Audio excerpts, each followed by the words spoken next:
switched off. Thank you.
Welcome.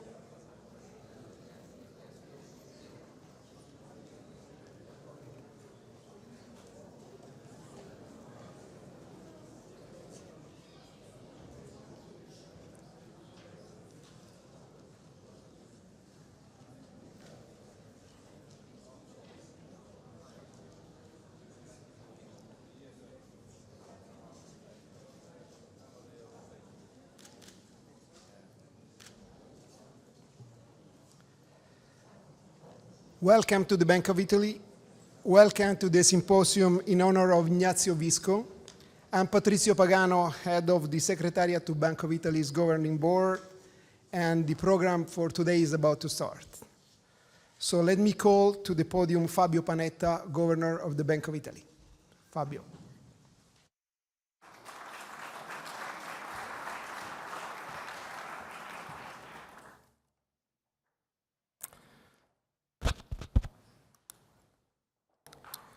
Good afternoon, everyone. Before I deliver my welcome address, let me just express my pleasure. I'm very pleased, even more than pleased, I'm happy that so many colleagues and friends have accepted our invitation and have come to Rome and are gathered here today to celebrate Ignazio, the former governor of the Bank of Italy. There are many central bank governors that yesterday were in Basel, where we have spent a long weekend working on a number of issues, and in spite of that, they have accepted to postpone the return to their respective capitals to be here today. And Christine Lagarde called me slightly before the start of the meeting, the start of the conference, to express her regret that she could not be here with us today. These are signs of trust, of friendship that we should not take for granted. I think that this is the strength of this community. I'm very proud to be here today and to be here with friends and colleagues that accepted to be here and spend time with us. I do not get emotional very easily, and I will not get emotional today. But today would be a good day to get emotional. I'm sorry, I cannot do better than this, but it is my pleasure to welcome you today to honor Ignazio Visco, whose term as governor of Banca d'Italia ended in October last year. It is challenging to sum up Ignazio's career in just a few words. It is even more challenging to do justice to his contributions and his tireless professional dedication. I will avoid the challenge and simply recall, as a colleague, but especially as a friend, some of the episodes that have marked his experience in central banking. As a sign of things to come, Ignazio started thinking about inflation when he was in his early 20s. He studied the topic at the University of Rome under the supervision of Professor Federico Caffè, and went on to do a PhD at the University of Pennsylvania under the supervision of Nobel laureate Lawrence Klein. Ignazio's early research focused on the role of wage indexation in driving inflation in the 1970s. 1970s, it's not a typo, 1970s. As you all know, the link between wages and inflation is at the heart of the current debate among central bankers in the euro area and beyond. Even as a young man, Ignazio had an instinct for picking critical, policy-relevant issues that lie at the core of central banking.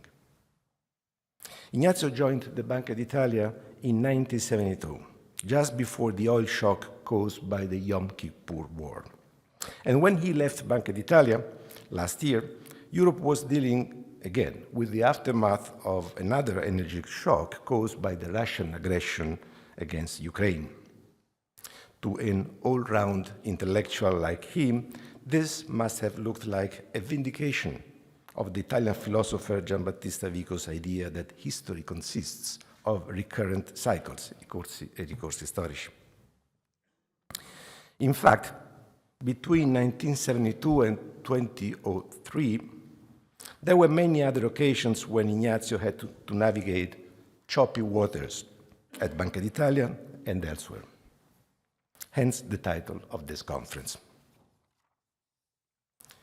In 1992, as head of the bank's research department, he faced Black Wednesday and the subsequent suspension of the Italian lira from the European exchange rate mechanism.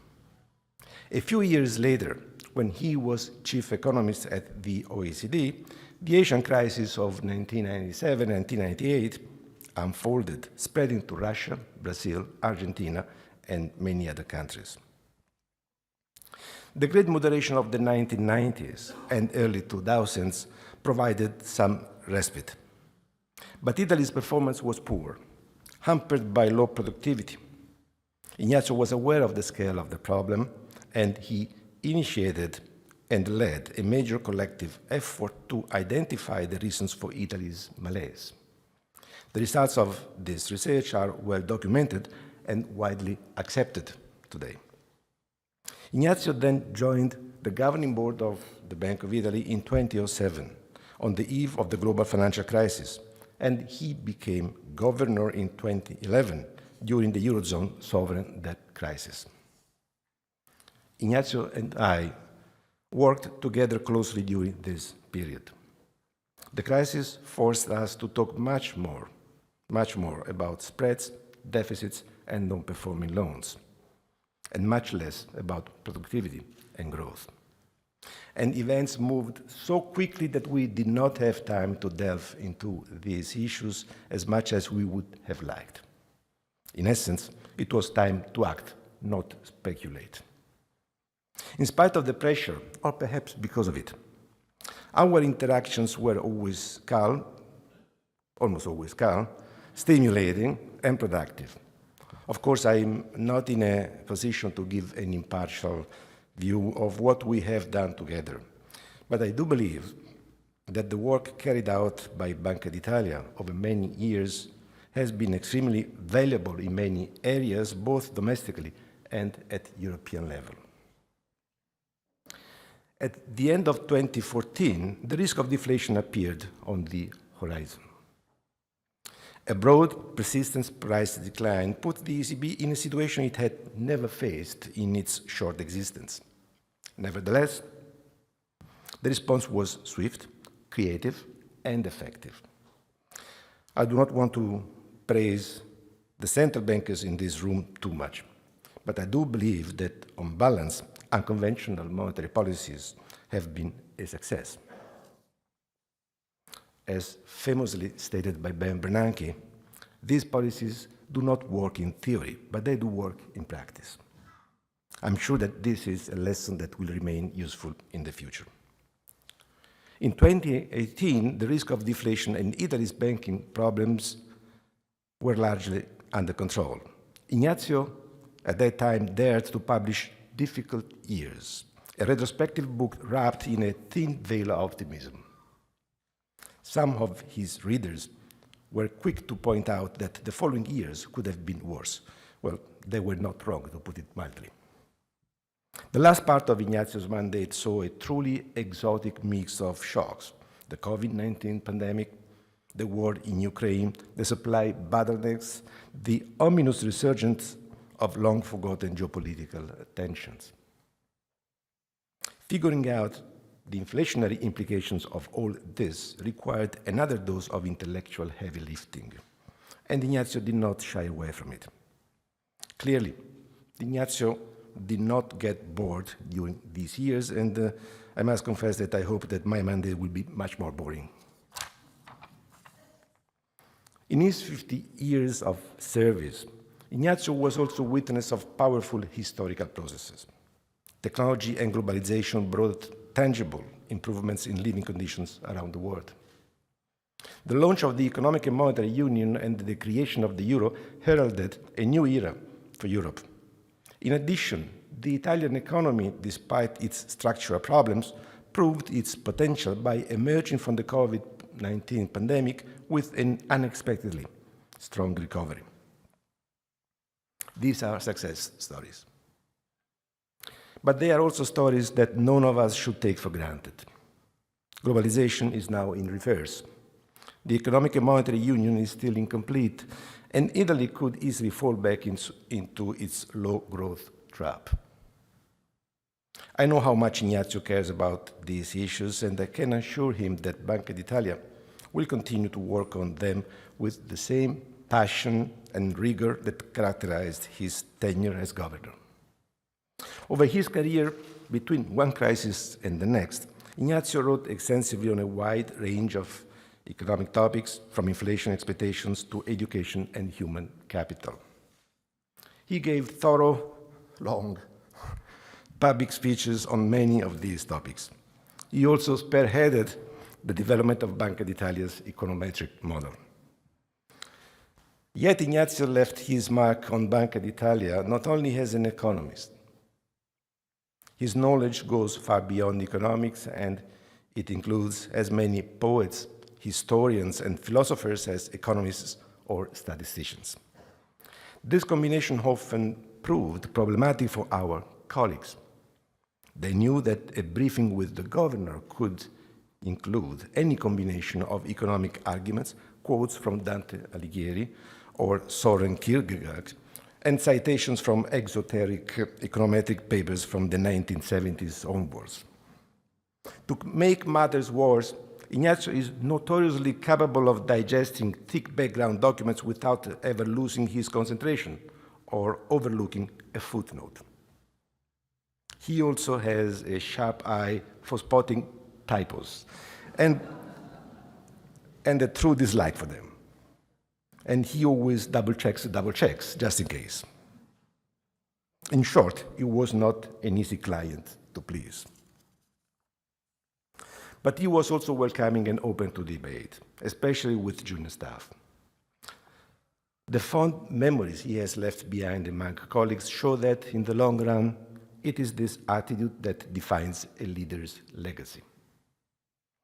I would like to thank the organizers for putting together today's impressive program. I would also like to thank the keynote speakers, the panelists, the moderator, and all of you for participating in this gathering of friends. Professor Maurice Opsfeld and Professor Helen Ray will talk about two issues that central banks have to deal with on a regular basis. The elusive neutral interest rate, which we have discussed at length in Basel. Where is Augustine? Augustine is not here, but we have discussed this issue at length in Basel in the weekend. And monetary policy spillovers. Thank you, Maurice, and thank you, Ellen. Andrew Bailey, Governor of the Bank of England, Agustin Carstens, General Manager of the Bank for International Settlements, and Vitor Constancio, former Vice President of the ECB, know a lot about hard times and financial crisis. Thank you, Andrew. You will tell Agustin that I thanked him, and thank you, Vitor. Professor Beatriz Veder Di Mauro has the challenging task of moderating their discussions. Thank you, Beatriz.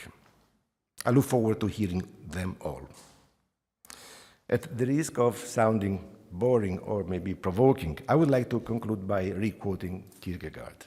Re-quoting because it has been quoted by Ignazio in one of his speeches. Life can only be understood backwards, but it must be lived forward. My wish for Ignazio today is that he will not only continue to look forward, but also to reflect on his experience and share his reflections with us and with the cohorts of young economists and potential central bankers who will follow us. Thank you for your attention.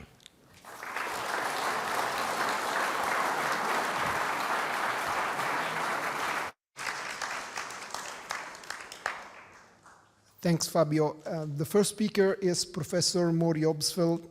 Maury is Senior Fellow at the Peterson Institute for International Economics and Professor of Economics Emeritus at UC Berkeley.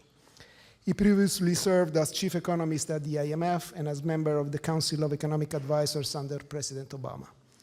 His research focuses on dynamic open economy models, exchange rates, and international financial crisis, global capital market integration, monetary policy in open economies. The title of his presentation today is The Natural Rate, the Neutral Rate, and Monetary Policy. At the end of the presentation, we will collect a few questions from the audience. Maury, the floor is yours.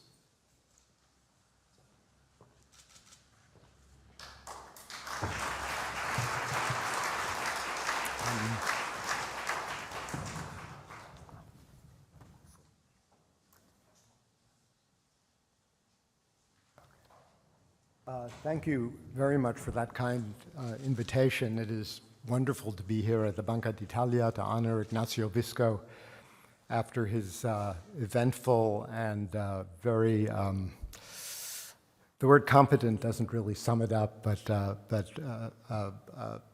tenure as the governor. What I would like to talk about today is the natural rate and the neutral rate. This is an issue that central bankers have been contending with for a long time. And at the present moment, we are all asking the question, how restrictive is monetary policy? Has it done enough? A policy that is insufficiently restrictive risks a resurgence of inflation, and a policy too restrictive risks a significant recession. We are at a very interesting point right now, everyone will agree. And it's useful, therefore, I think, to talk a little bit about a key benchmark that we all look to when assessing the degree of restrictiveness, which is something that we nerdily call R star. My message today is going to be that however useful R star is, and it is useful, it is hard to measure, is a partial policy guide and has to be used with extreme caution. Now, of course, Ignazio foreshadowed today's dilemma more than a year ago in a speech at Warwick. He pointed out it will also remain essential to continue balancing the risk of a too gradual recalibration, which could cause inflation to become entrenched in expectations and in wage setting, with what an excessive tightening could result in significant repercussions for economic activity, financial stability, and ultimately price stability itself. So it'll come as no surprise to this audience that the message I will give today acknowledges that it is natural to look for a rule of thumb measure of the restrictiveness of monetary policy. In fact, Claudio Borio has pointed out in 2021 that starting in 2015, central bank speeches began to mention the natural rate or the neutral rate in increasing numbers, which very soon moved into double digits. But operationalizing R-star is difficult. It's necessary, but it's difficult, and we need to keep the limitations in view. So let me briefly give you the outline of what I will talk about without going on for hopefully too long. First of all, I want to, in broad brush manner, talk about the achievement of monetary policy since the recovery of COVID-19, and it is considerable. There are hazards ahead, of course, those that Ignazio mentioned, as well as others. I will give you a little bit of a potted history of the R-star concept, because I think that's useful to keep in mind. I will distinguish between the neutral rate and the natural rate. Typically, these are discussed as synonymous. I think it's useful to make a distinction. And since we have two words which actually connote rather different things, I will use them to denote different things as well. The use of R-star involves various pitfalls for monetary policy. Again, these are not, for the most part, things that this audience is unfamiliar with, but it's useful to put them all together. I'll discuss briefly, and it will have to be briefly because of time constraints, reasons why real interest rates have fallen for decades as they have, because I believe that in order to think about the future, which is my last topic, we need to understand the past. And I will talk about the future. This becomes very speculative, but also the policy implications of different futures. So what can we say about inflation and monetary policy since COVID-19? Well, the story is embedded in recent memories. It has been somewhat traumatic for all of us, but especially for central bankers. The recovery from COVID brought a severe shock, which is probably only comparable to the demobilizations after the two world wars. There were clogged supply chains. There were workers reluctant to return to work and changes in their work habits. There was pent-up demand, notably for services. A shift in the composition of demand between goods and services characterized the recovery. And in some cases, notably that of the United States, there was a fiscal stimulus that I would characterize as excessive under the circumstances. Now, as if this were all not enough, then there was the shock of the Russia-Ukraine war with the effect on energy prices and food prices. Food prices were already elevated compared to previous levels in a food shock that was already comparable to 2008. With inflation on the rise, central banks responded. First, emerging market and developing central banks responded generally. They were early. Those were countries where the credibility of the authorities in many cases was more fragile than in the advanced economies. Later, the advanced economy central banks responded. The Fed only in March of 22 began raising interest rates, and then by a rather timid 25 basis points.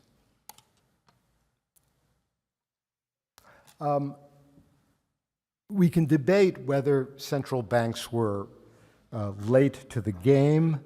Ignazio has done a very nice policy insight for CEPR that focuses on the ECB response and argues that it was not particularly late to the game. But it's hard to deny that central banks raised interest rates at a rate that had not been previously seen for a long time, if ever. And there was, in my mind, some sense of panic in some quarters, certainly if you look at the summer and fall of 2022. Now inflation, and here's the perhaps somewhat surprising but very welcome achievement, inflation has fallen very rapidly in the face of easing supply chain pressures, in the face of the resilience of certain markets, for example, the surprising resilience in energy and food markets, and in the face of policy restraint by central banks. Just to illustrate some of the extreme supply chain pressures, I put up two charts. One is an index that the New York Fed devised during the COVID crisis to indicate supply chain pressures, and you can see the extreme spike and the very rapid fall. The second chart on the right is the Baltic Dry Index of shipping costs for agricultural and mineral commodities. And you see, again, the sharp spike, also a more recent spike reflecting tensions in the Red Sea, some tensions in the Panama Canal that are affecting shipping costs. What about inflation?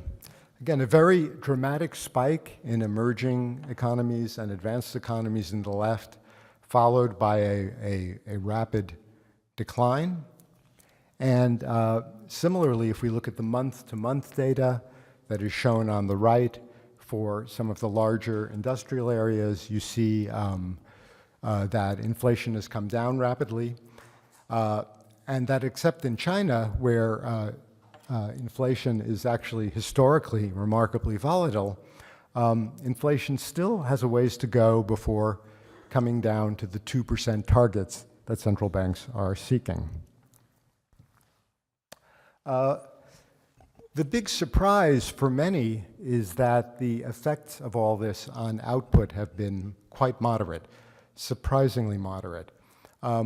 This chart shows growth rates realized and with dotted lines projected by the IMF's WEO.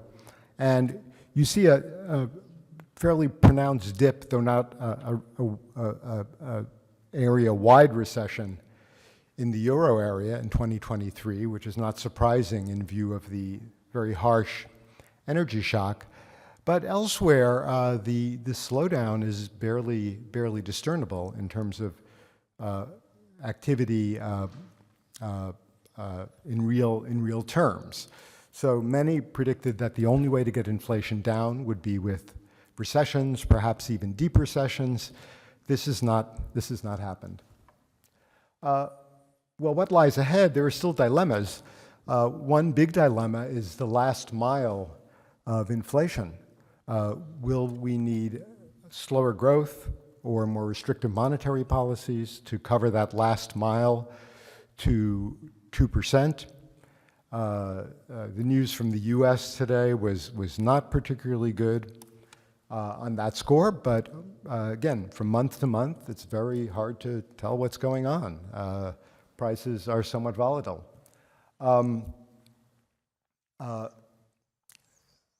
Another problem, another dilemma, has to do with central bank communication. Now, since the advent of inflation targeting, central bankers tried to be more transparent, but this can have perverse effects. For example, if you telegraph future cuts, financial conditions ease. This may move inflation in the wrong direction. And again, if you look at break-even forecasts of inflation in the US, these have indeed moved rather dramatically in the wrong direction. Lagged wage effects are an issue. Possible financial instability is an issue. High private and public debts are an issue because the central bank's actions directly affect the fiscal position when debts are so high, and this can lead to political pressures on central banks. One signal success of the recent episode of controlling inflation is that there was no generalized crisis in emerging markets. In fact, while some lower income countries are in debt distress, many emerging markets have faced much looser conditions for external borrowing, which is not what might have been expected if you were told a few years ago that debts are much higher due to the COVID crisis and interest rates are going to go up sharply. So this is another success of the recent adjustment effort. It's questionable whether they will remain in this sweet spot forever, particularly as China slows, but so far, so good. We have a number of dilemmas, a number of questions, and we look to R-star for answers. Let's look at the history of R-star, and let's talk about some of its historical background, which I think puts it in perspective. Now, the very first economist to elucidate the R-star concept was Henry Thornton, who lived mostly in the 18th century. He was a member of parliament, he was an abolitionist, and he was a banker. And he pointed out, in particular in parliamentary testimony, during the period when Britain was off the gold standard, during the Napoleonic Wars, how the Bank of England's policies might be feeding note issue and inflation by their discounting paper at a rate below what he, as a banker, judged to be the proper, appropriate mercantile rate of interest. Knut Wicksell made the idea of the natural rate a centerpiece of his monetary theory, and in his 2003 book, Mike Woodford formalized this within the context of new Keynesian models. So I give them a lot of credit. But we should also give credit to John Taylor, because his Taylor rule involves R-star in a very central way, because it forms the intercept of his interest rate reaction function. Taylor, in addition to inflation, puts weight on output. If we only have demand shocks, then this doesn't add much to the picture, because demand beyond the central bank's target will also drive inflation beyond the central bank's target. Things get more interesting and more complex when we have supply shocks which drive output below target, but inflation above target. And that is precisely the situation that central banks found themselves in recent years, but with a combination of supply and demand disturbances. Okay, so given this history of thought, what does the literature say about R-star? Many of you will have seen this wonderful quotation from John H. Williams, distinct from the current president of the New York Fed, which from 1931, where he says, basically, we know the natural rate by its works. If we see inflation, then we know that the interest rate must have been below the natural rate. If we see deflation, the policy rate must have been above. So that's sort of saying you have to feel your way. Now, this was before modern econometrics came to the rescue, though I'm going to question how much we have actually been rescued by modern econometrics, given the disagreements among methods. Okay, well, what does modern econometrics tell us? There are a number of methods that have been produced, adduced, I should say, to measure R-star. To perhaps oversimplify, I want to focus on four, although there are also hybrids. One is methods that use trends in VAR-type models, sometimes with variable coefficients, to look for long-run real interest rates and identify those with R-star. Sometimes other researchers use models of the term structure of interest rate, which involves modeling term premia and liquidity premia, to extract forecasts from actual bond market data of long-run real interest rates. Other studies take models, dynamic general equilibrium models, overlapping generation models, try to calibrate them and see what they imply about natural interest rates, or usually taken to be a flexible price interest rate.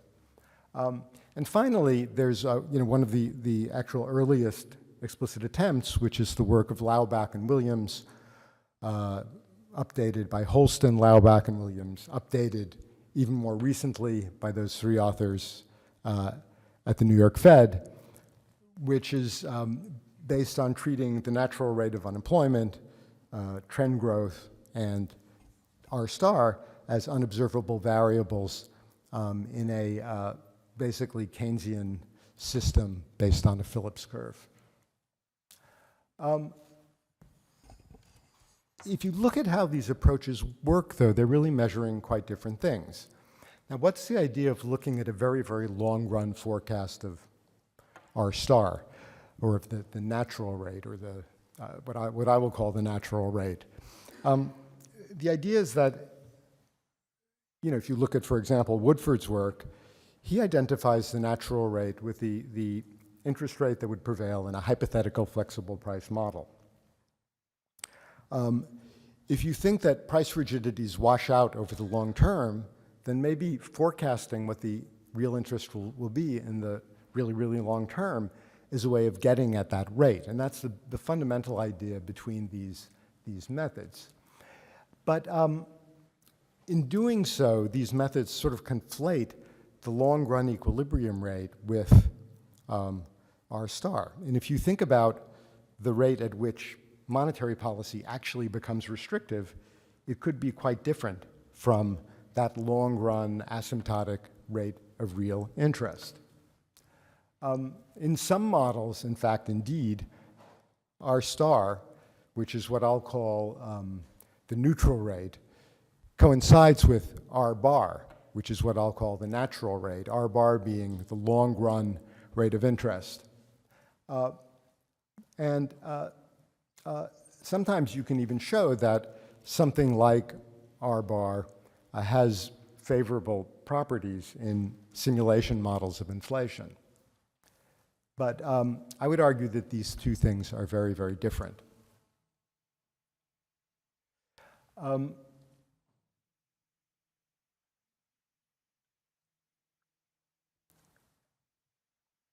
Now, what can we say about the different approaches out there? Certainly the asset pricing approaches, which look at long-run forecasts of the real interest rate embedded in VAR, in asset pricing models, measure the natural rate, not the neutral rate. Similarly, the VAR approaches do the same. If you look at something like Laubach and Williams, this is much closer to a neutral rate estimate because it's actually looking at short-run inflation outcomes. So I would argue that that's probably a better indication of the neutral rate. But a problem with all of these methods is they have huge bands of uncertainty, which makes them less useful for the practical central banker. I'm going to skip over this quote to that effect by some recent ECB researchers and just give you a sense of the disagreements among different forecasts as they apply to recent data. What I show here are three different approaches to estimating neutral rates or natural rates. The blue line is a Richmond Fed VAR type model of Lubick and Mathis, and that indicates that their natural rate, I would argue it's a natural rate estimate, is quite high, even above 2%.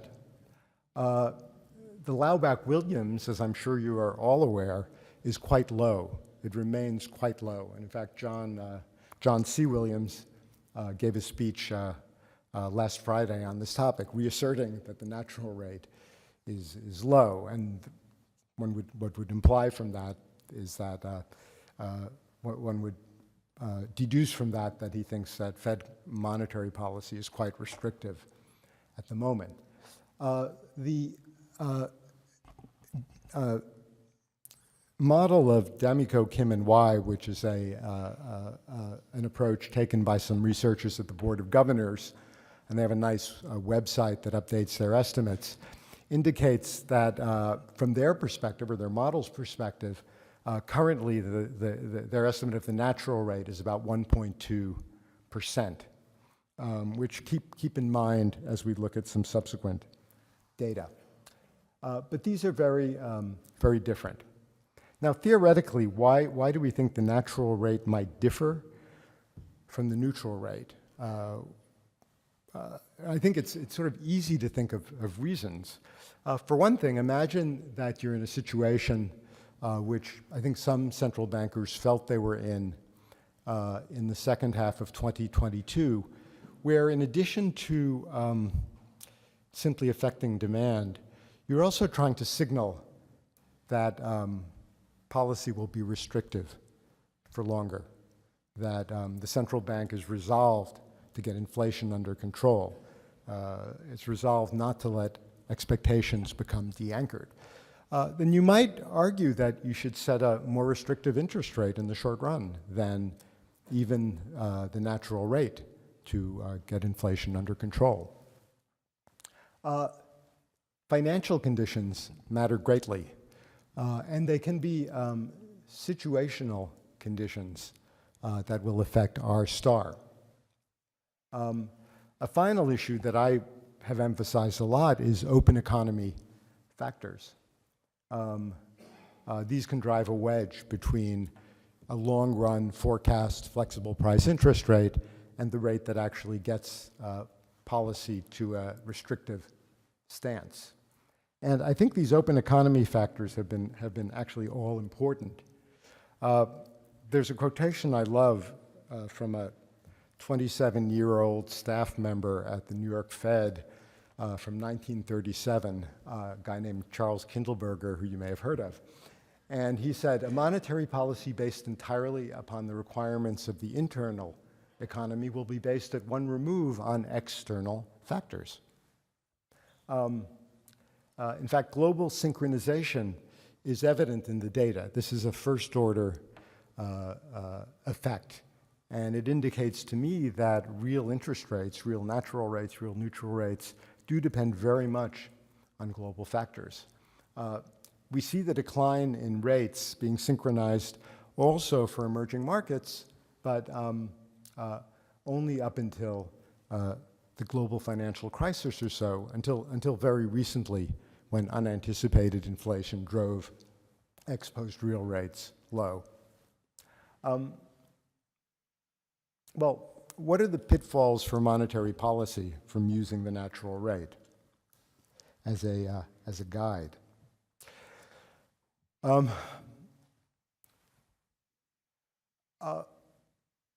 First of all, it's perilous to look at market indicators of inflation expectations as a guide to whether policy should be restrictive or not, because these respond to policy. These have to be used only together with a lot of other information. So this is, I think, pitfall number one. As I said, central bank transparency itself may be a drawback for some purposes. You know, if the Fed dot plot says members of the FOMC think there will be 4 cuts next year, the market is going to draw implications from that.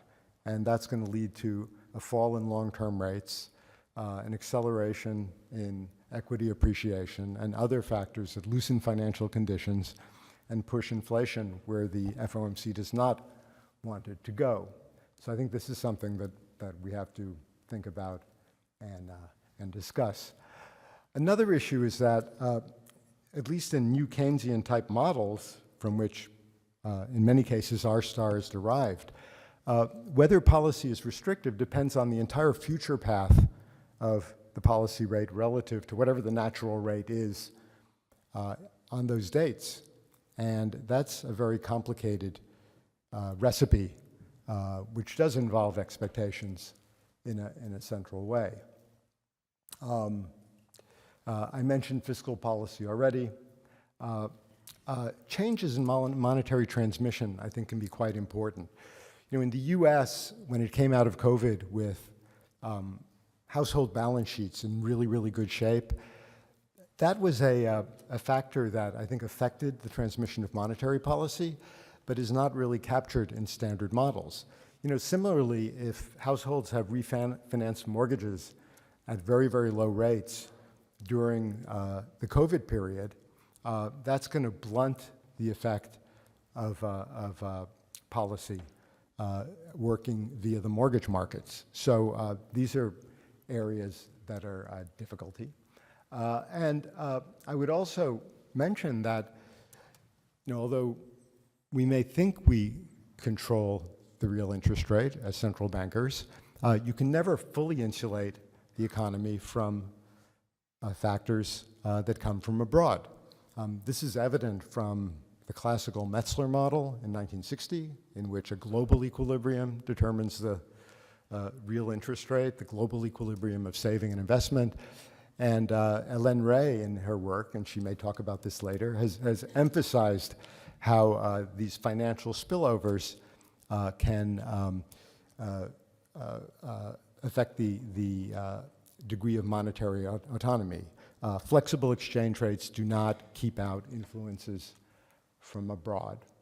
So having a sense of where R star is helpful. It's very helpful, but it's not sufficient. Why did R star fall over decades? I'm not going to get into this today. We don't have time, and there are a number of very good studies. Richard reminded me of one I left out by the European Systemic Risk Board, and you know, it goes on and on. I'll mention a few of the factors in passing in talking about the future, but you've seen all of these explanations. Taking that into account, we would like to be able to say something about the future of real interest rates. That's certainly something that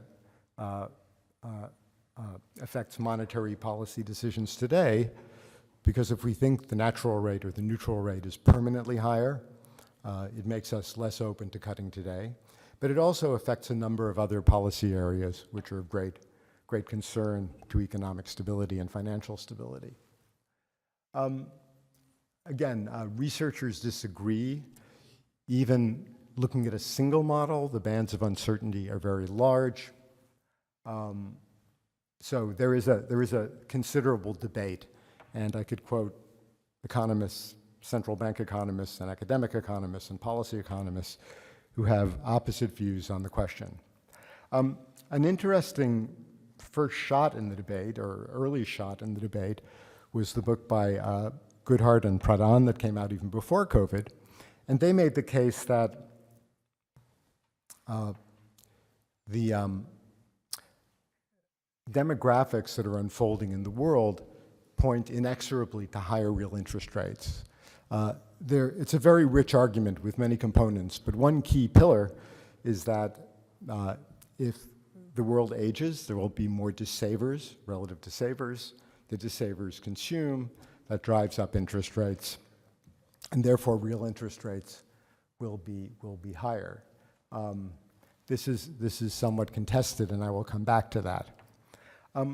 What do current estimates say? Well, I've shown you some. There's a recent ECB study which finds that the natural rate or the neutral rate has risen, I guess they call it R star, so they think of it as the neutral rate, 30 basis points since pre-pandemic. Holston, Laubach, and Williams, they're 2023 Q4 estimate for the Eurozone is 26 basis points, which is pretty low. A recent workshop at the Bank of Japan in December produced this set of estimates for the Japanese economy from a range of methodologies. And you can see many of these are still below zero. All of them are very low. I put up the slide I had up before with three other methods for the US, the three I've talked about, but there's even disagreement within the New York Fed itself when they use their dynamic stochastic general equilibrium model to extract a long run estimate, which we would call the natural rate. That differs from their VAR estimate of the natural rate. And they differ very widely according to this blog they put up in August. What do we learn from inflation-linked bonds? And these are interesting data, I think. There's a gap between what we would get looking at 10-year UK inflation-linked bonds versus US bonds. German 30 years are very similar to UK 10 years. And the range here is in the sort of the 1% to 2% range. But remember that these bonds also involve liquidity premia and risk premia, and the explicit attempts to correct for these factors point to lower long-term interest rates. But still, there's no doubt that there was a huge collapse in these rates during COVID, and they've sprung back to somewhat above pre-COVID levels. Whether this is situational and reflects monetary policy is not clear. Okay, let me try to wrap up in about 5 minutes with some observations. First of all, demographics. I don't buy the Goodhart and Pradhan argument for the simple reason that if people are contemplating longer retirements with the same working lives, they're going to have to save more. Furthermore, the old don't actually dissave that much because they may be saving against the prospect of living too long, saving for bequests, saving for medical emergencies. Empirically, if you look at the data, the old are not great dissavers, and there are a number of overlapping generation models, one by Adriano Clare and co-authors, which show real interest rates falling due to demographics far into the future. And in fact, what the demographics show is this is UN projections. You can see that world population growth turns negative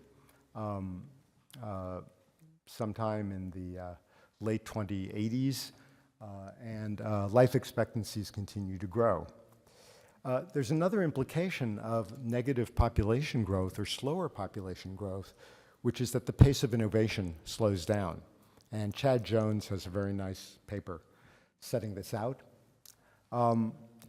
Basically, he argues very forcefully, and this is in annual reviews, that it gets harder over time to find growth-enhancing innovations. And with population falling, this gets even harder. And that's because, the more people you have, the more ideas you generate as in endogenous growth theory. What about AI? Well, that could be a game changer, but we don't know whether it'll be just a level effect or an effect on long-run growth. Higher military spending, higher budget deficits, green transition costs. All of these may push in the direction of higher interest rates. But to my mind, these are somewhat speculative, and the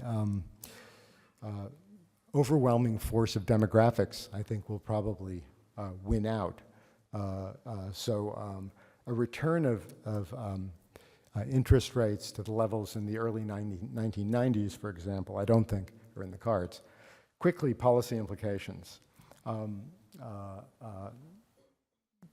The ELB problem may not go away, or debate over the appropriate inflation target. On fiscal policy, low interest rates are good news for public debts, And I want to point out a conundrum that I think is important.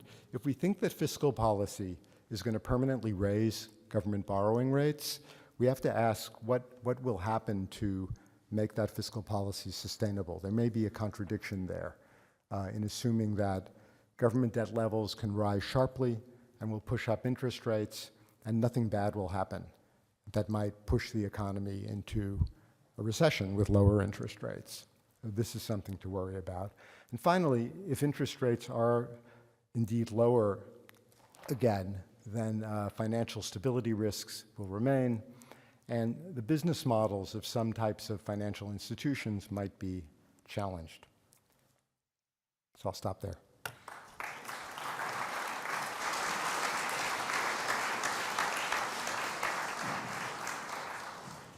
Thank you, Maury, also for being perfectly on time. Let's now open the floor for questions or comments.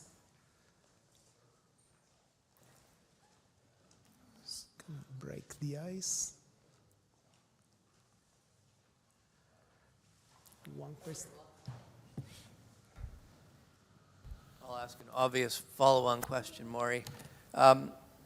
You start out by stressing there's a lot of uncertainty about R-star, and then you go through various estimates and conclude it probably hasn't changed too much.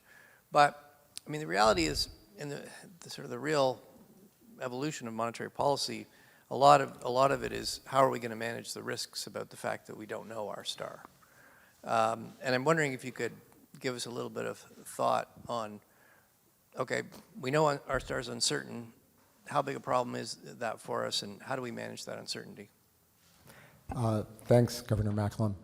I think the answer is that, again, it comes back to the idea that R-star is perhaps useful. I mean, it's useful, but we have to be, first of all, we have to acknowledge our uncertainty, and therefore say, well, what are the other things going on? I mean, it's not a recipe, and it may be convenient for a central banker to say,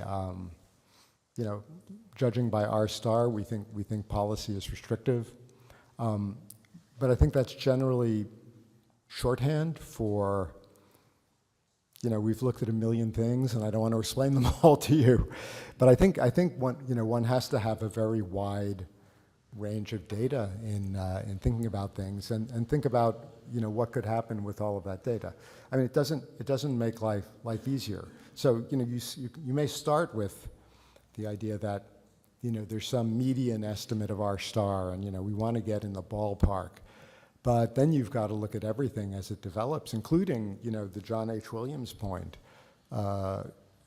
Is inflation going in the right direction? Is it going in the right direction fast enough? How fast is fast enough? How fast is too fast because we risk a recession? And I think there are unfortunately no easy answers. That's what makes central banking so hard. So there is a question from Professor Portas. Thank you very much, Maury. It was a really wide-ranging and very, very interesting talk based on a very good paper. Let me push you a bit on the financial stability issues. You mentioned the ESRB report, which was called Lower for Longer, issued 3 years ago, and that focused a lot on the financial stability, not surprisingly from ESRB, the financial stability risks. But I'd like you to elaborate a bit on what you would think to be the important financial stability risks if indeed we are set for a long period of relatively low R-star. There have been financial stability risks that have emerged from the transition from low rates to more restrictive policies. Look at Silicon Valley Bank, look at pension funds in the UK. There's a range of phenomenon. And I think what these reflect is that when interest rates are very low, there is a reach for yield. I think that's sort of the fundamental problem. And that reach for yield may itself ignite bubbles, but it may also put financial institutions in situations where they're not well prepared for sudden reversals of policy. You know, even if we say, you know, interest rates are going to be low for long, maybe there will be deflationary forces in the long run. I'm not going to assert that, but imagine that that's the case. You know, what we've seen, and this is particularly true in the environment of geopolitical risk into which we seem to have entered, is that, you know, inflation, which we thought was quiescent, which we had trouble getting up to targets, can rise suddenly, and it can threaten to seep into or become entrenched, as Governor Visco said, into longer run expectations in a way that is destabilizing. So I think that's the primary risk here, that with low for long rates, the reach for yield creates vulnerabilities that can then surface as they have. Thank you very much, Maury. I think now it's time to move to the second presentation, and let me call to the podium Professor Hélène Rey.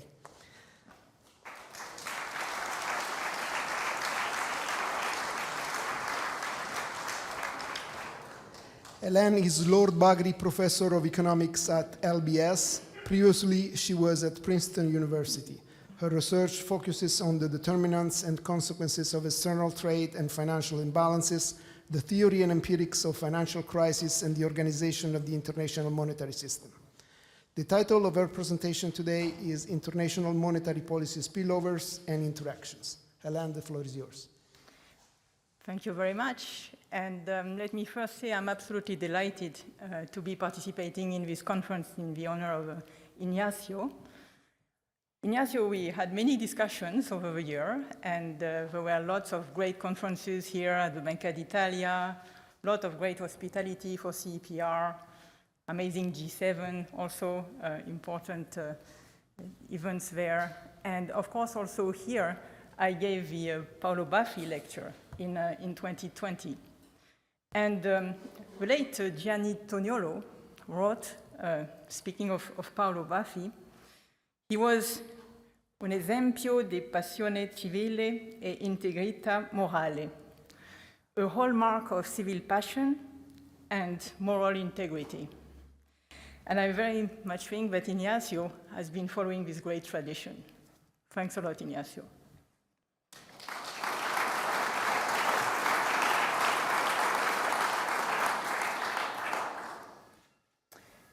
So today I've been tasked of discussing international monetary policy spillovers with application to the current situation. So that's what I'm going to try to do. And, okay, maybe I'm not pointing in the right direction. Ah.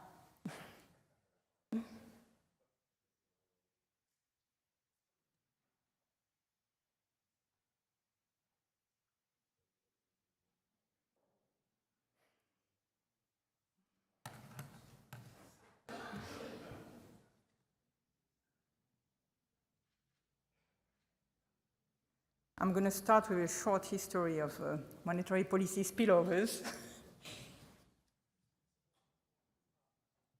It's Fabio, yes. He will take responsibility, I'm sure.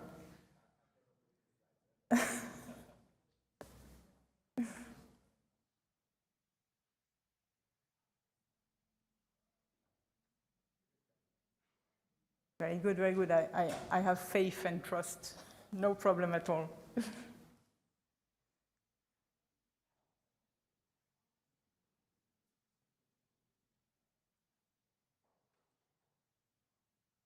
So I can start to tell you, because I kind of know the short history of monetary policy spillovers. So we'll start with, the 1980s, and obviously the series of hikes by Paul Volcker, following in a world where there's a lot of indebtedness and fighting inflation at the time, so led essentially to one of the poster childs of monetary policy spillovers, the Latin American debt crisis, which led also to the lost decade in Latin America. So that was roughly the time where actually, Ignazio, you got your PhD, 1981, if I'm not mistaken, from Penn, so the formative years. And then we move on, and we move on, there are some interest rate hikes in 94, 95 by the Federal Reserve, and then we move on to the Mexican debt crisis and the Latin American debt crisis. And you go to the, we're going to see that now on top of it visually. Okay, here we go. You rejoined the Banca d'Italia, so in 2004, and then we have, the series of hike, 2004, 2006, the great financial crisis. I'm not suggesting any causality in any of these, of these statements here, obviously. I'm just, following history here.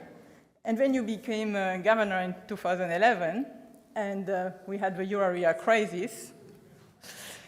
And at the time, you gave this Financial Times interview talking about the readiness of the ECB to act, etc. And you said, always be prepared. An important statement. When we have the famous taper tantrum of 2013, right, with a lot of volatility of financial flows into many emerging markets at the time, and we move on to the current situation with the hikes of 2022, 2023, and there again, Ignazio, saw in this CPR policy insight that was also quoted by Maury, you said, risk to financial stability, in particular, should not be underestimated. The unprecedented and simultaneous tightening of monetary conditions across many countries could create unexpected spillover effects that, although difficult to quantify, may be non-negligible, all right? And so in some sense, what you are saying here is sei preparato, right? And so those of you who kind of know Ignazio's youth won't be surprised that you say something like, say, always be prepared, sei preparato. Because Ignazio was a Boy Scout in his youth, and the motto of a Boy Scout is, so, sei preparato, or in Latin, estote parati, and I was not sure which one was the relevant one for you, so I put both. So now that we have gone through this short history of spillovers and Ignazio's, we are going to put a bit of structure in terms of drilling down into spillovers. So first of all, I think a very important observation when we think about spillovers is to think about how they may propagate through the linkages across economies. So I'm going to first talk a little bit about different networks in the world economy that are the channels for spillovers. If we look at the world in 2000, okay, so that was a while back now, and we look at the linkages through trade. So here you have a network of the world economy where the size of the nodes are proportional to exports and imports, and the arrows themselves represent the exports from one country to another. So you see that in that world, in the 2000, we have very large nodes, the US, we have the euro area, which is also a very big node, right? And we have China, but China is not huge yet. Okay, that's before the WTO entry of China. Now, if we move forward and we look at the network in 2019, which should be coming up, yes. So you see that from this trade network that we had before, where China was still relatively small, we moved to a world in which we have three big nodes, euro area, the US, and China here. So the world, from the point of view of trade in goods at least, and in trade linkages, has become a lot more tripolar, right, compared to what it was in the early 2000s. So that's for the trade linkages. However, if we now take a look at different networks, which are some type of financial networks, and here you could construct many different ones. So this one is based on portfolio positions of countries. So again, the size of the nodes are going to be proportional to external assets and liabilities of countries, and the arrows are going to be the external assets, the portfolio assets of countries. So you see here that the US and again the euro area are big in the 2000s. And again, you could not even probably find China easily, especially if you are in the back of the room there. It's one of the little ones, satellites, which is at the bottom here, China, in this network. But now if I move on to 2018, you see that, interestingly, compared to what we had before in trade, we have the US, we have the euro area that are important nodes. The US is very much central, still in that world. And China has not moved up much. So we are still, from the point of view of international financial linkages, much more in a US-centered world with a strong role for Europe, and much less in a China world. So the world has not become tripolar from the point of view of financial linkages, while it did become tripolar from the point of view of trade linkages. Okay, so that will matter undoubtedly for the way spillovers will play. Okay, so as Maureen pointed out in his great talk just a moment ago, there is a lot of co-movements in the world economy, and in such an integrated world economy that, as you've seen all these arrows, that may not be such a mystery, right? It kind of makes sense. So what kind of co-movements do we identify in the world economy? So we identify some co-movements which are very much linked, I think, to financial activity around the world. And in fact, if we look at very broad cross-sections of risky assets around the world, we see that there's one global factor which explains about a quarter of the variance in world risky assets. And then if we look at capital flows around the world, gross flows, so going in and out of country, I'm not talking about the net, but I'm talking the in and out, right, the gross flows. There are two global factors in gross capital flows, which will account for about 35% of the variance of gross flows, both of them. So these global co-movements are kind of there and important in the data. Interestingly, this kind of global factor in risky asset prices and the first of these global capital flow factor are very heavily correlated with one another. So they characterize really financial activity around the world economy. It's capital moving in and out together with valuations of assets. Okay, that's the kind of global financial cycle element in the co-movement. But there's also this second factor in capital flow. And this second factor in capital flow is heavily correlated with commodity price indices and international trade and world output, and it turns out also with the dollar quite a lot. So if we picture them now on a graph, which you had a preview, so here it is. So the first factor in global asset prices, that's the dark line here. And the first factor in global capital flow, that's the orange line. You see that they co-move very closely together. So it's really a situation in which quantity and price co-move. It's really about financial activity, financial intermediation here. So that's the global financial cycle. On the other hand, the second factor in global capital flow, the dark line on the right, you see is very different. And it co-moves a lot with oil prices and commodity prices in general. So you see this pattern of flows is driven, or I don't know exactly what it is driven by, but it does co-move very differently from the first, from financial activity. So that's the kind of global commodity trade cycle. So we can go a little bit further into that and look at correlations.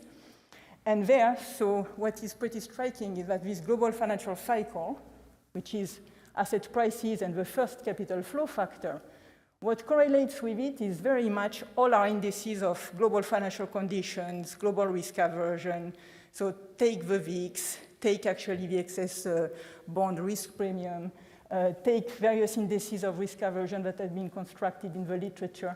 they are negatively correlated. So if there's more risk aversion, sentiment is low, you have less financial intermediation, and vice versa, okay? And that drives these flows as well. On the other hand, if we look at the second capital flow factor, so here what is very striking is that it correlates, you see the box like towards the middle, it correlates very much with the oil price, commodity price, world output, world trade, and just above, you see the US dollar exchange rate. So that's a very strong correlation also with the dollar, and this is something that Maury with Zhao have explored quite a bit in a recent Brookings paper, which is quite interesting, the global dollar cycle. So there are definitely these co-movements.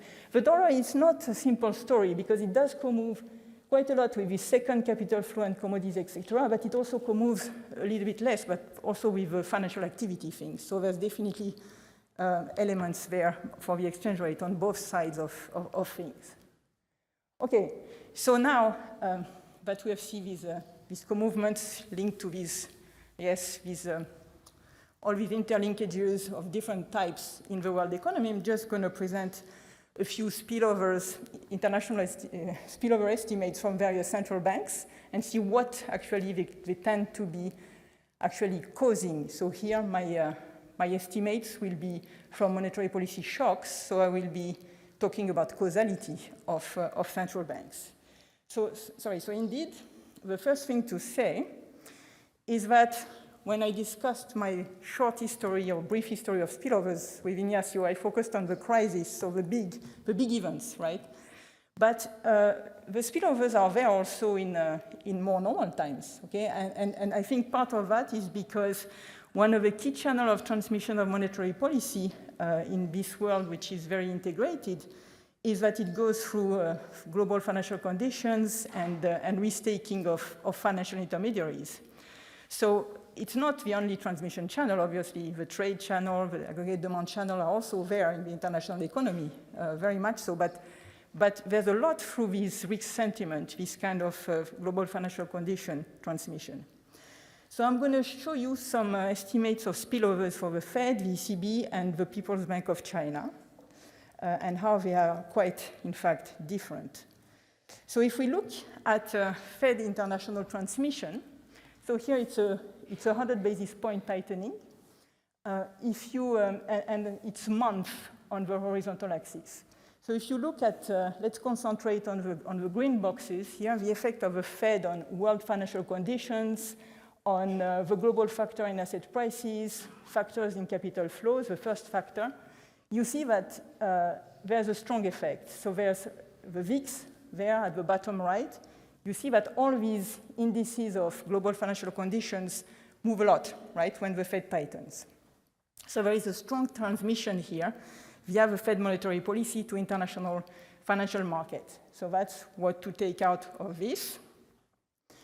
Not to say that it doesn't have an effect on commodity prices, it does as well, but really one of the big characteristics of the Fed is the effect on international financial condition. Now, if we move on and we look at, I'm moving forward instead of, hop. I'm still here. All right, so if we zoom in and we look at the effect of the Fed on capital flows, so here you have inflows to the US on the right, outflows from the US, you see this financial intermediation activity. The Fed tightens, it goes down. So it's really financial intermediation goes down in the world economy. Capital inflows and outflows both go down. This is what is happening here. If we look at emerging markets, which are this box, you see here that very interestingly inflows go down and outflows go up traditionally for emerging markets when the Fed tightens. So here we see a net outflow. Here you see global decrease in financial activity for advanced economies, but you see a net outflows for emerging markets. So that's part of these dramatic spillovers that we discussed with the Latin American crisis, the Mexican crisis, the Asian financial crisis, and all that. That's linked to net outflows from emerging markets, tightening of world financial conditions. So this is something that we see. There's a causal effect here from from the Fed. Now, on the other hand, if we move on to another central bank, which is the People's Bank of China, so as we saw in those networks, that central bank is not a big player in the financial network. It is a big player in the trade network, okay? That's what we could take from my network graphs.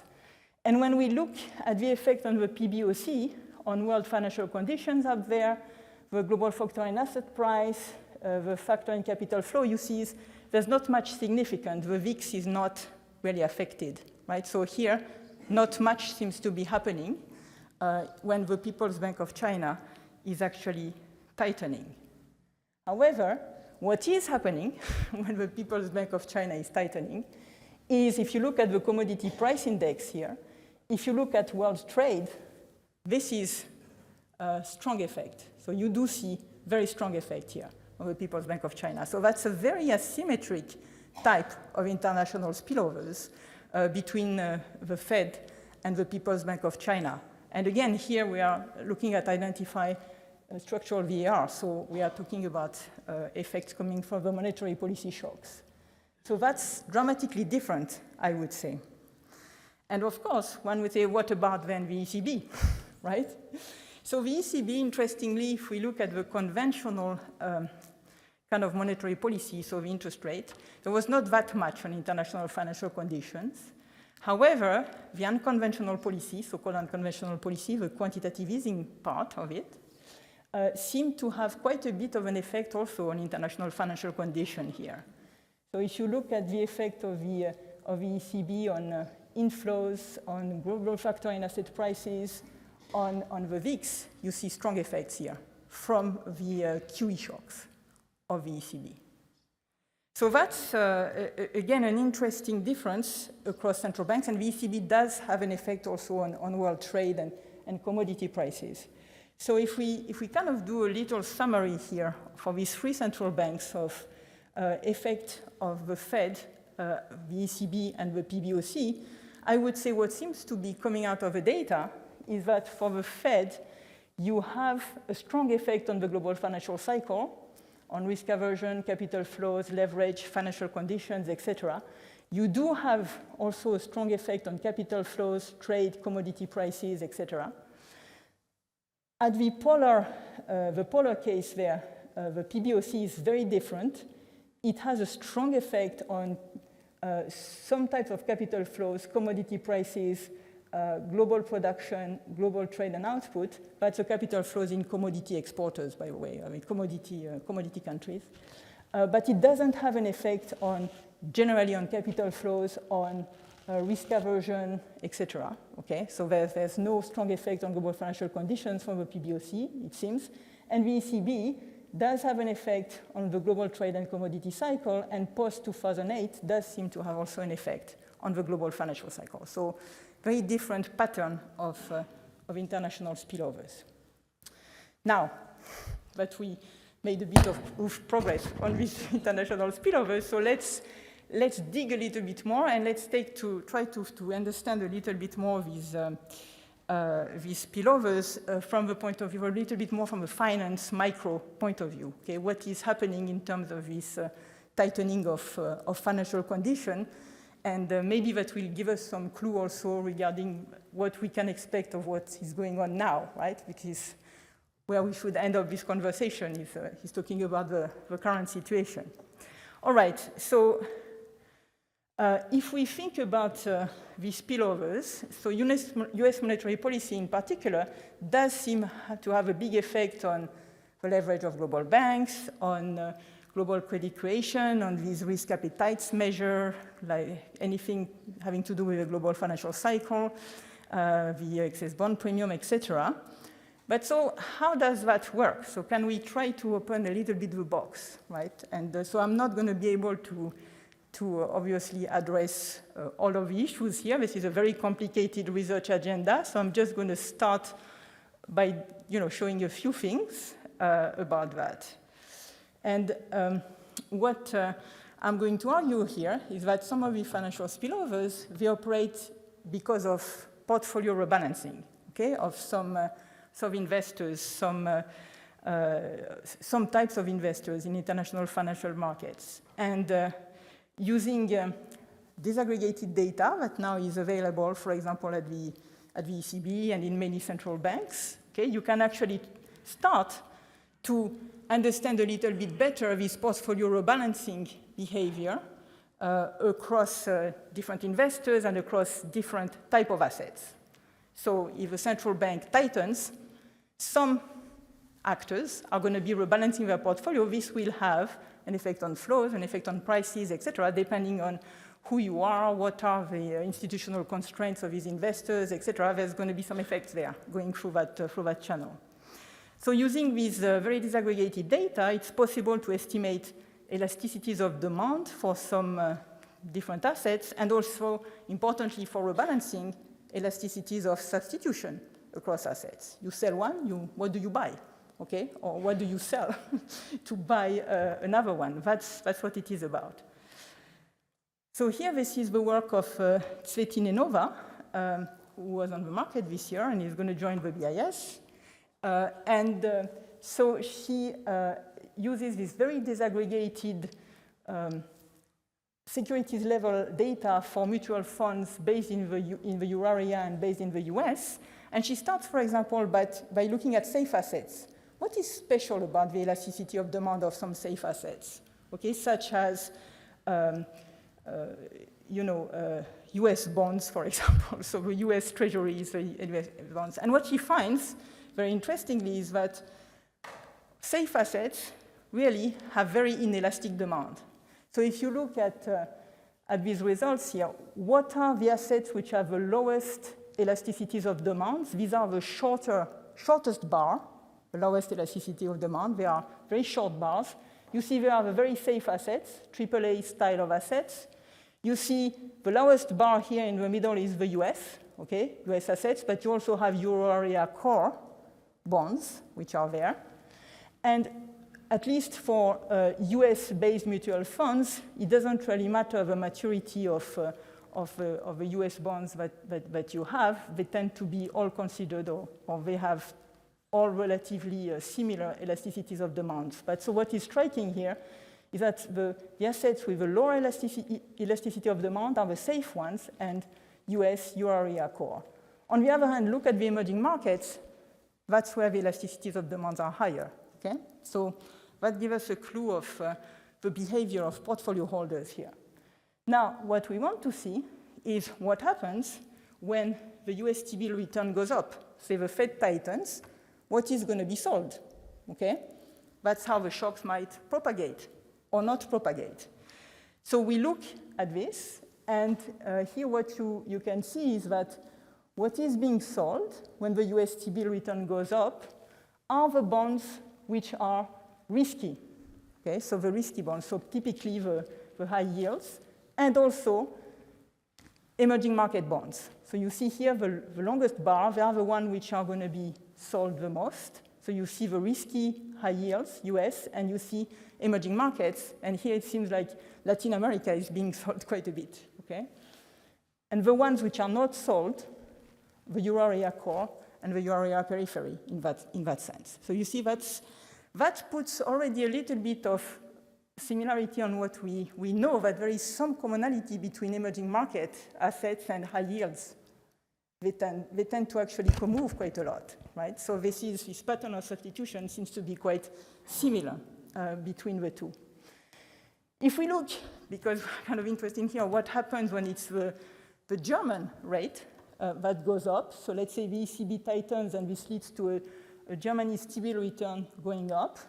Then it's a completely different pattern here of substitution. What is being sold are actually very safe bonds from the euro area. So it tends to be a substitution out of euro area safe bonds into German bonds, essentially. So that's a very different international pattern of substitution with the tightening. For these types of investors, these are again mutual funds investors, right? So that may be different for other types of investors, but here that's what seems to be the case.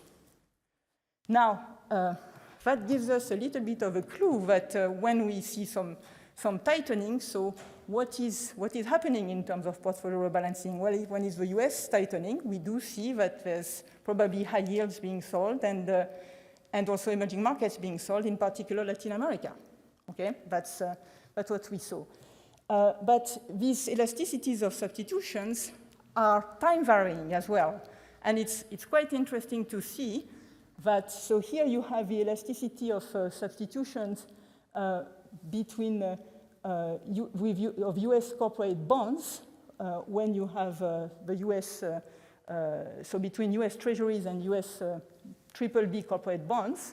And you see that this elasticity tend to be going down, so they are less substitutable when the move index goes up. So in stressed periods, there is less substitutability between the high yields and the treasuries. That's what it says. You see this, there's a co-movement here. So there is time variation, and that means these patterns are going to be different during stressed period and kind of normal period. Okay, so that's what we can learn from this exercise. Okay, so now, to sum up here. Safe assets are characterized by very low elasticity of demand, okay? Elasticities of demand for emerging markets and high yields tend to be the highest. And when we see Fed hikes, US T-bill tends to go up. The funds tend to sell, the funds here, the mutual funds tend to sell risky US bonds and also emerging market bonds. So this explains support for euro rebalancing and possibly how the financial conditions propagate around the world. So this is consistent with what we usually see, I think, with Fed tightening and the effect, the spillovers on emerging markets and on high-yield bonds. All right, so that puts a bit of light, I hope, on mechanism.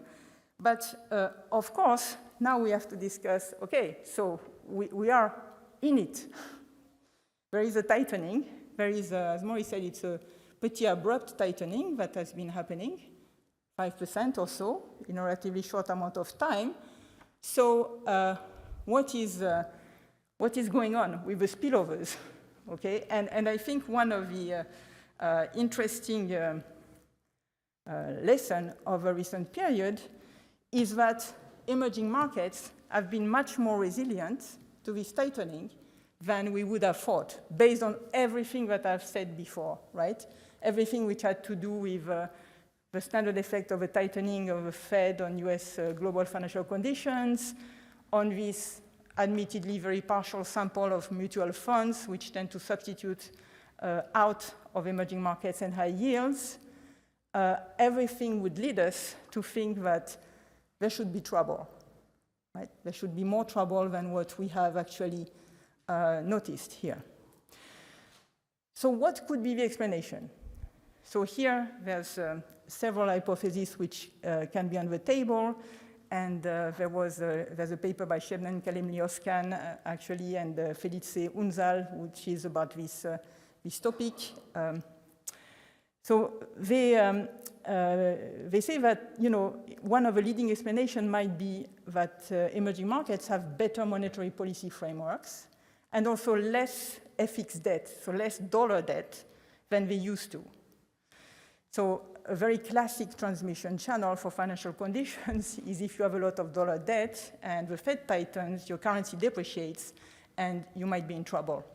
Balance sheet issues might be developing in your economy, and that may increase the spreads and lead to even some financial crisis in your banking system. So that's definitely a plausible explanation. So improvement in the monetary policy framework and less foreign debt might be an important factor. There are also smaller external deficits, so smaller current accounts, more foreign exchange reserves. So this all goes in the same direction. Potentially better macroprudential policies and better financial regulation. So we kind of like to think of that as a potential effect also that could have played a role this time around. Some emerging markets might have been buffered by positive terms of trade shocks linked to commodities, but not all of them.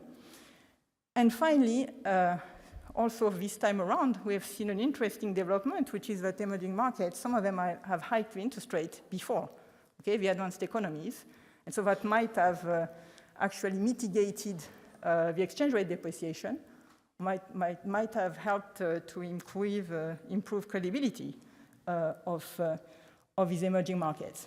So these are all plausible hypotheses, and probably they played a role.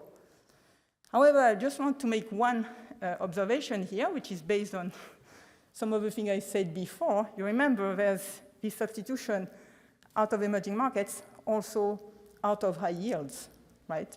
Usually they co-move, high yields and emerging markets. And all these characteristics of these explanations have to do with emerging markets. But high yields have also done quite well compared to what we would have expected. So maybe that's not the full explanation here. Maybe there's something else. I don't know, so I'm conjecturing here. High yields also did not suffer as much as we might have expected they would. And the US economy is also stronger than expected, right? So maybe we have to think about an explanation that encompasses all this, okay? And that means maybe the emerging markets characteristic did play a role, not saying they didn't, but maybe there's something else here that is a bit different this time around. Okay, so what could that be? So here again, this is just to show you the some usual measure of global financial conditions or some of these indices that I talked about before. You have the excess bond premium, you have the high yields, you have the VIX, you have a global financial factor, but here the data was not updated, so it's a bit useless. But anyway, you can focus on the three blue arrows. You see that the global conditions indices, financial conditions, they have not deteriorated much at all, right? Less than what I would have thought ex ante, given the big hikes that we have seen. So what is, and another example is the Goldman Sachs Financial Conditions Index, which again has not deteriorated that much. So what is happening here? So the hypothesis is that the pass-through of the Fed hikes to the global financial conditions and to high yields may have decreased, okay? And why? So why could that be true? Well, so one positive way of thinking about that is to say that indeed the decline in pass-through could be linked to the regulatory reforms that have been done, both microprudential and macroprudential, which have led, by the way, to a change in the structural composition of financial players. So international capital flows, you've seen a decline in global banks, you've seen an increase in asset managers. So the marginal investors are not the same. Maybe the buffers are larger, and therefore when there are some valuation changes, they don't have to rebalance as aggressively as they did before, and therefore this whole patterns of transmission of financial shocks is a little bit muted because of that. So here I would be talking about macro-pru and micro-pru both in advanced economies and in emerging markets. So that would be a nice explanation, because that's really a bit of a structural shift, and we are doing better now than we used to from this point of view. There's another potential explanation, which may be not as nice, which is that there could still be a lot of liquidity in the world economy, a lot of liquidity. We started to tighten, but maybe the tightening has not fully been passed its way through, and there's still very large balance sheet out there.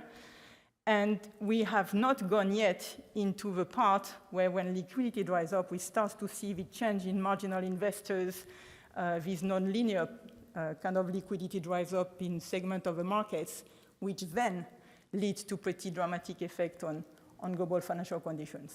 So maybe that's just what is going on. And if this is what is going on, then that's not that reassuring, okay? Because depending on, on how fast we go and on how much there's still going to be some tightening finding their way through in the financial system, then maybe these global financial condition indices will really behave differently, much more non-linearly. So I don't have the answer at this point. So I just want to put that on the table. So I'm just going to conclude by saying I think The world looks very different through the lenses of different networks. I think that's important for spillovers, and I think you see very much a lot of heterogeneity in the spillovers of different central banks on the world economy. It could yet be that world fragmentation that was mentioned by Fabio Panetta actually in his talk will actually even change more this pattern of spillovers because it will alter the different networks. And so that may be even more complicated than we currently think. I don't know. But I will stop by saying that, and quoting Fabio's latest speech, I think, which is, since it is in times of relative calm that the imbalances that emerge in cyclical downturns are built up, we should be thinking today about the risk we may face tomorrow. So, as usual, I think Ignazio would really say, sii preparato or estote parati. Thanks a lot.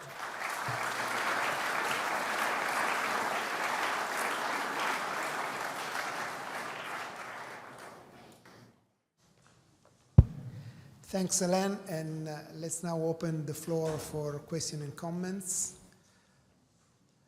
One question there. Yes, thank you very much. The question is raised by what you were saying about the flight into German government bonds at a time of stress. And with two questions here. One, do you have some data to indicate out of which bonds flow the funds? I would particularly be interested in seeing any difference between, say, the ESM bonds and the NGEU bonds. And the second point here, which relates to a more policy question, and you won't know the answer to this, but it'd be interesting if anybody else in the room does. Shouldn't it be in the German government's interest to try to encourage the substitutability between the NGEU bonds and the safe German assets? I know the German politicians don't think that is the case at the moment, but there seems to be a kind of fight to the finish for which will be the safe bond in Europe, and it doesn't seem to me that's doing the euro area any good. So the second question is perhaps a bit more difficult to answer. Yeah, I can just answer on what the facts are in my in the estimates of the paper of Cveti Nenova that I put up there. So what you see, and this is data I repeat on a limited set of investors. This is for the mutual funds which are based in the euro area and which are based in the US. So that's a lot of the mutual funds because these are the biggest areas, but these are only mutual funds. And there what you see is that when the German the rate on the German Bund goes up, you see that there is substitutability out of the euro area, all of the euro area assets effectively into the German Bund. So that's a very different pattern than the US Treasuries, where when you see the US Treasuries going up, what you see is out of the high yield US and out of the emerging markets. Again, that may not be a general finding, that may be only for this type of investors, but that's what these elasticities of substitution currently show. So I think it would be wise to do broader studies with many different types of investors and to understand a little bit better, who is buying, who is selling, who is more stabilizing, all these things, which is feasible. It's just a matter of collecting all this data, essentially. So I wouldn't be able to draw general conclusions from this. Any other? One question from Governor Nagel. So anytime when David Marsh is asking a question and he's referring to Germany, I'm pushed to give you maybe my insight, and thank you very much, first of all, for your excellent presentation. And I guess it's not a matter of is this a German Bund or is it a ESM asset or whatever. I think it's a matter of fact that, and you put that really in a way in your presentation that is really convincing, that the reason why there is less elasticity regarding safe asset has a simple reason. There's a regulatory reasons. Because we asked the financial institutions to hold more HQLR assets. And so it's not a surprise to me that you find this also in your data. I find it more interesting to hear from you, and I also a believer in that this cycle is different from the cycles we had before because of the simple fact that excess liquidity is so different. We shouldn't underestimate this argument. I'm looking forward to see your research about this in the future. So it's more a comment than a question. Thank you very much for your presentation. Thank you very much. I think, yes, that's an hypothesis at this stage. And there are lots of competing hypotheses. So I think we do need to, to understand better what is happening. And if this is a liquidity issue, and, if there's more liquidity dry up, indeed, we are not safe, essentially, currently. So we do have to be prepared. So that's an important hypothesis to contemplate, yes, absolutely. Helen, yeah. Thank you very much. Excellent presentation.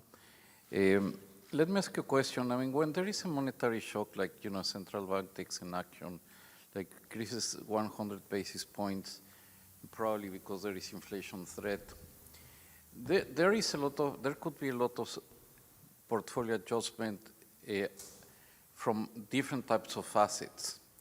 But then, and I think this has become also very important more recently, there is also the possibility of adjusting duration. Have you thought about it, and what your research is telling you about that? Absolutely. So I thought that was actually one of the super interesting questions to try to get into. And I was a little bit surprised in a way that these results for these guys, mutual funds again, they tend to substitute across risks buckets for the US, when the US Treasury goes up, and at a similar maturity. So for these investors, there seems to be substitutions in the same maturity bucket, but with different risk levels. And I don't think this is a general result. I think if we had, a panel of insurers, or if we had other investors, we would see substitution along the yield curve much more than what we see in this data. So I think this is because, again, this goes to being cautious with, this micro thing that I showed, because I think they may not be, they are certainly not representative of all the investors. And in the end, what is going to matter is the interactions of all these investors and who might be the marginal pricer, depending on the regulatory constraint they face, etc. And that's going to be very important for the dynamics. So I think that's a key question. Unfortunately, with this data, that's the results. But with other data, I think we could go into that. Absolutely. Thank you. Join me to a round of applause to Hélène, and let's move to the panel discussion.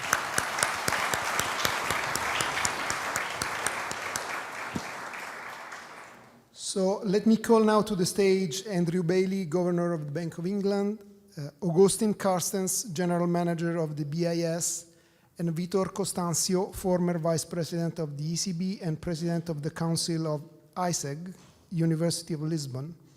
The panel will be moderated by Beatriz Veder Di Mauro, Professor of International Economics at Geneva and President of the CPR. Please.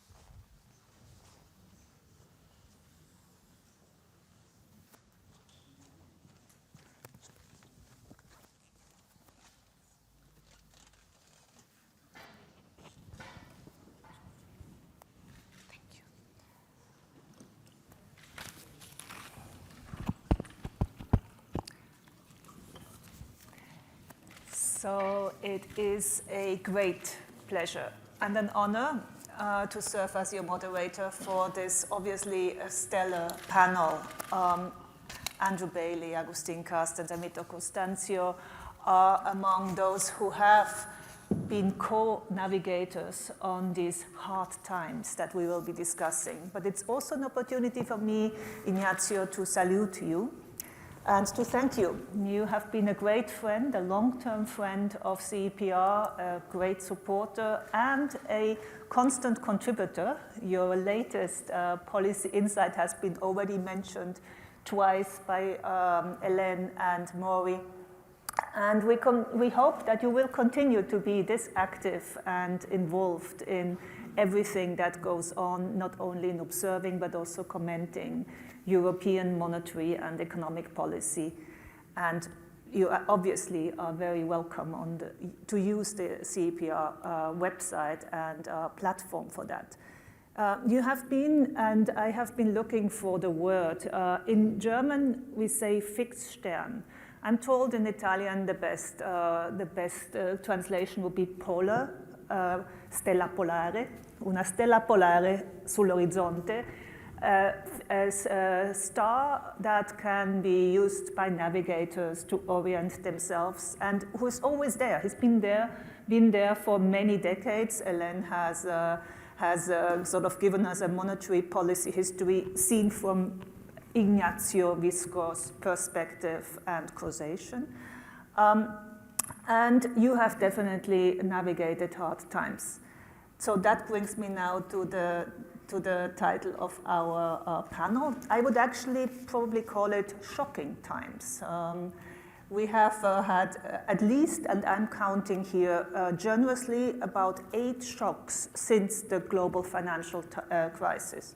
Well, starting with the banking shock, banking crisis, euro crisis, debt crisis, pandemic crisis, supply chain crisis, energy price crisis, inflation crisis, and not here, but jitters. And when we hear Hélène that we still have to be very vigilant, banking crisis have also been part of the picture of the last years. So shocking times, and what have we learned from this? My fellow panelists will be have 10 to 12 minutes each to give us their perspectives on shocks and policies, and then we have a discussion between us and also with the audience. So, Andrew Bailey, the floor is yours.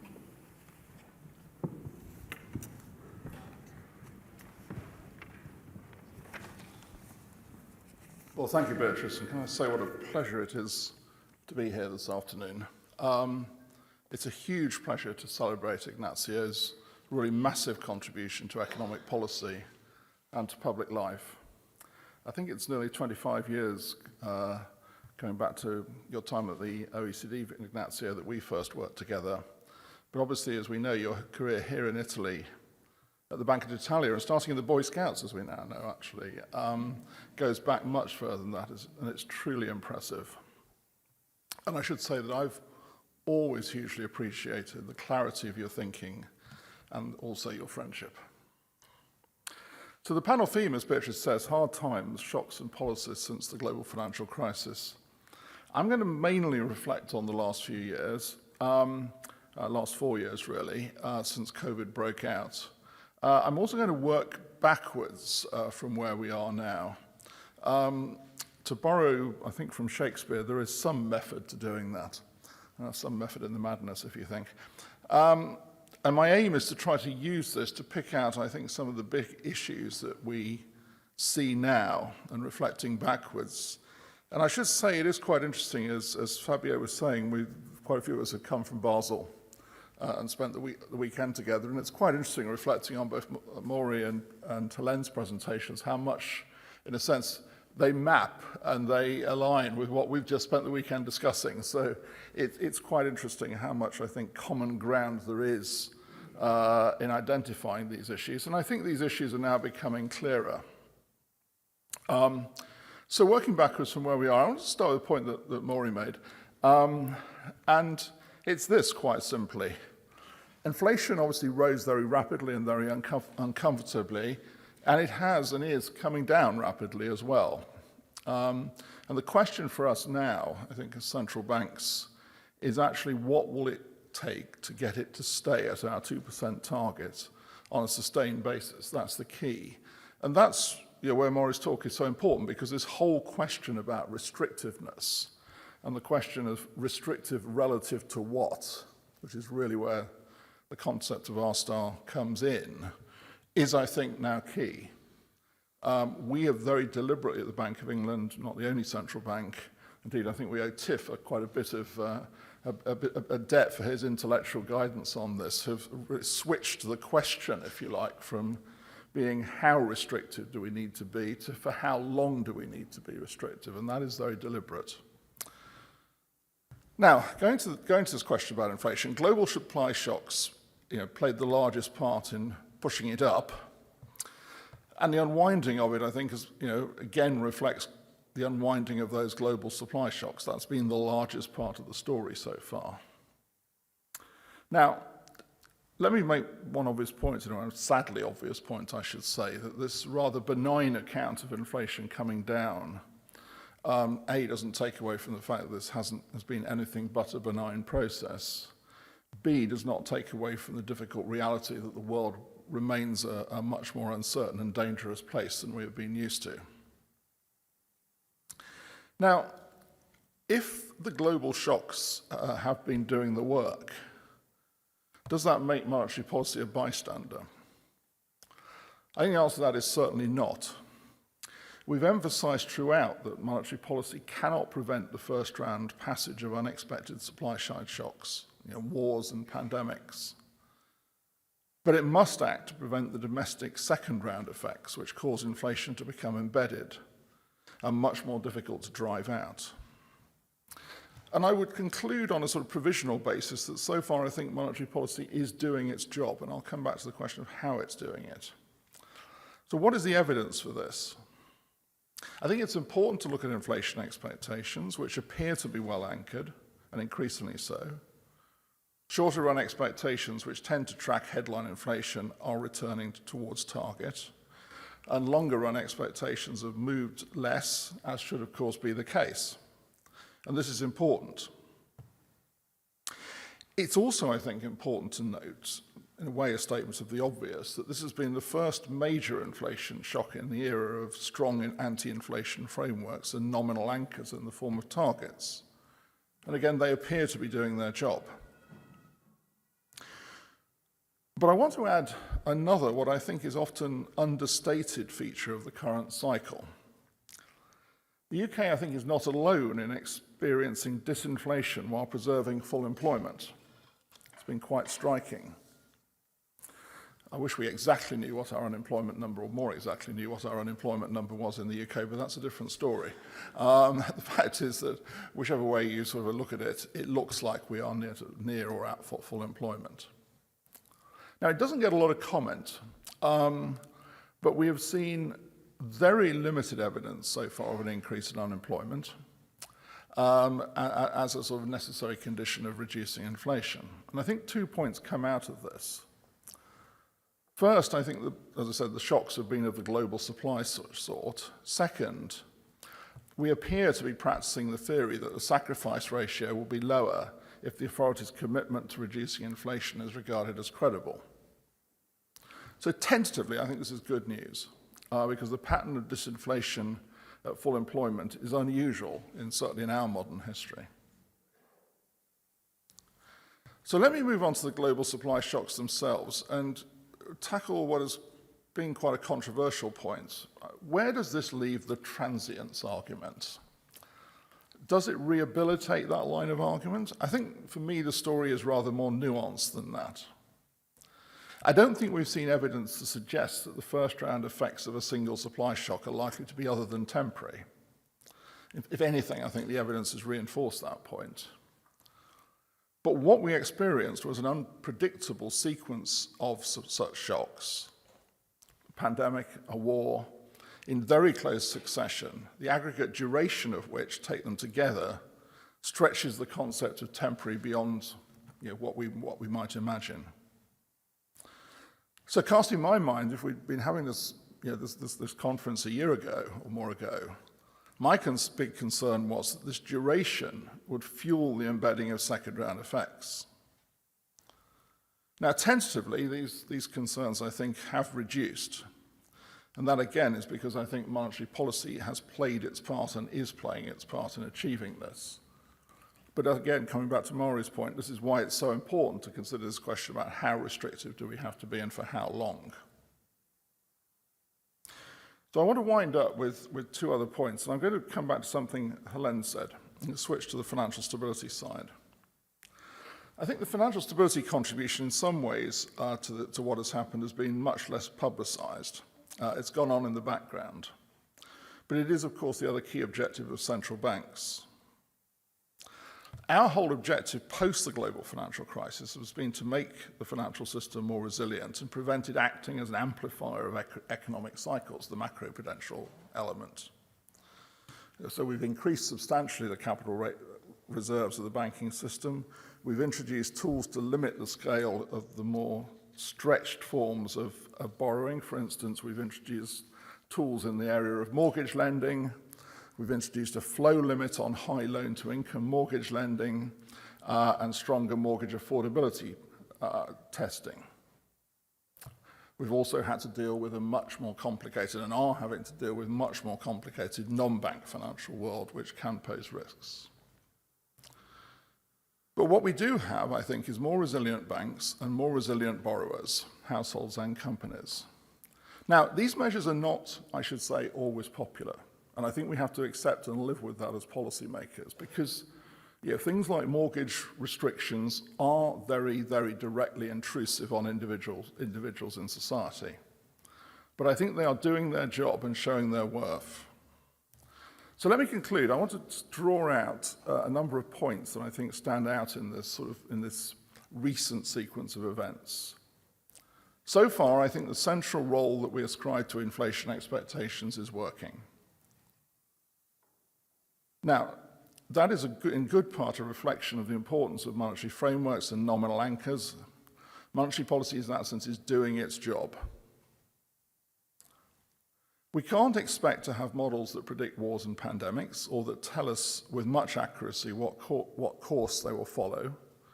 We have quite a lot of economics to go on that we can draw on, but they're not going to provide the more accurate pathways. I think we just have to accept that. What I think is more in need of work is to understand and model the behavior of labor markets and investment, because both appear to have changed, in our case certainly, since the financial crisis. This, I think, appeals to Ignazio's work over many years. So, Ignazio, I think and expect we'll see you back in this environment again. The last point I want to draw out is a point that Helene made, which is very important. This point about liquidity. Again, it was a point we were discussing in Basel. As we adjust central bank balance sheets, Helene, I think, gives us a very big challenge. We are operating a system with excess liquidity. After all, that was deliberate. Where do we take it to, and how? What can we take it to safely, given, I think, the very important analysis that Helene has done in terms of liquidity effects? This has to feature in this question of how and where do we adjust central bank balances to. So let me end by saying thank you to Fabio, thank you to Ignazio for your many, many insights over the years. You may feel that after that many years you can confidently go off and study and write about Dante and be a leader in that field, but we would like to continue to benefit from you, knowing you as a friend, being able to consult you and hearing your insights, because they are, Ignazio, and have been for a very long time, enormously valuable. Thank you.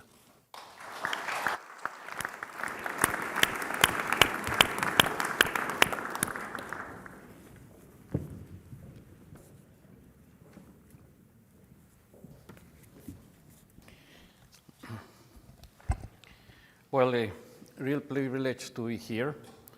Very grateful to Fabio for having me invited me to participate in this panel.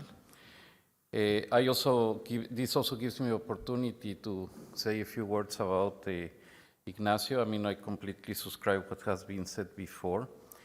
In an aspect where he has helped us a lot in the VIS, is that he has a unique characteristic that he doesn't pull back any punches.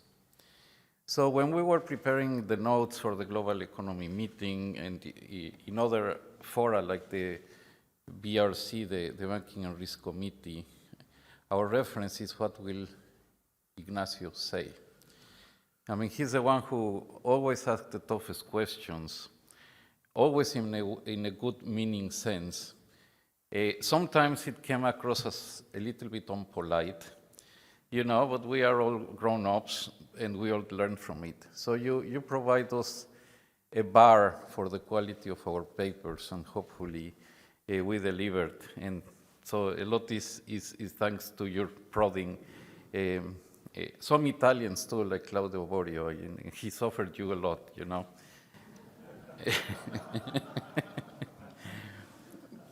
So let me now go into the main topic of this panel. I'm almost as veteran as Ignazio. No, I'm not quite yet, but the time perspective that Helen put in the screen reminded me also of my career. And as a matter of fact, my career has been jumping from one crisis to the other. I started in 1982 in Mexico as a foreign exchange dealer, managing the international reserves, and after 3 months, we were out of reserves. So I didn't have anything to do for a while. Then I went and did my PhD in Chicago, and things changed. But that was the beginning of my career.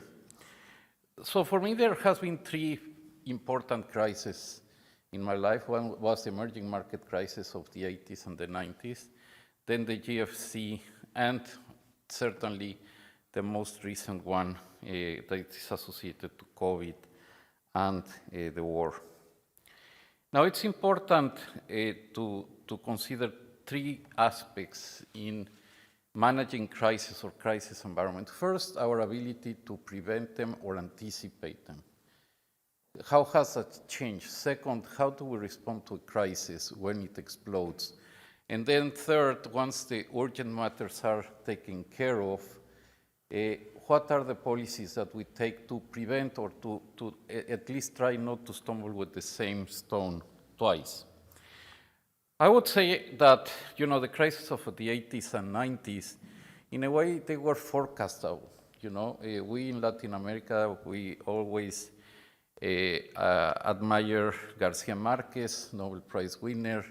He has a very famous word, is the story of a crisis foretold, and pretty much all the crises in Latin America were foretold.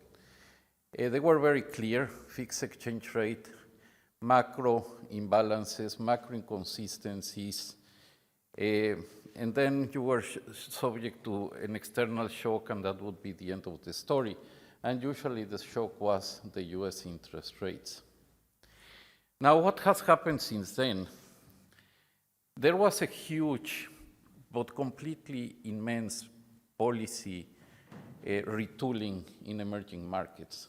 And I would start by highlighting the institutional changes. Most of the central banks became independent. Most moved out of fixed exchange rate to flexible exchange rate. Most of them adopted inflation targeting, transparency. They developed a huge internal local debt market, and that explains a lot of the resilience, because now the substitution is to the domestic market. A huge push towards adopting Basel III and the Basel principles and the best standards, adopting free trade, subjecting yourself to globalization and to the discipline that that brings. And in a way, I would say that at least with respect to interest rate hikes, we can say that the lesson was learned. And the fact that you saw many central banks reacting early this time to increasing interest rates is precisely because the lessons were learned. So I think that that is something that is very, very, very important. That you can learn, and in a way you can become more resilient in the face of some crisis. Emerging markets have not been derailed from a financial sector point of view, from a balance of payments point of view, and even in growth, they have been quite resilient. Now, that doesn't mean that there are not many other challenges, but I think that is key. Now, if we go to the GFC, and as we move closer and closer to today, crises become more unpredictable, and part of it is also because of the effect that globalization in financial markets play, and the huge evolution and the speed at which the financial sector is developing. And let me be very frank, our lack of capacity to keep up to speed with what financial markets are doing. To read financial markets have become extremely complex with derivatives, with different forms of intermediation, and that's a challenge that we ourselves need to address. The GFC was precisely a very massive manifestation of the complexity of the financial market.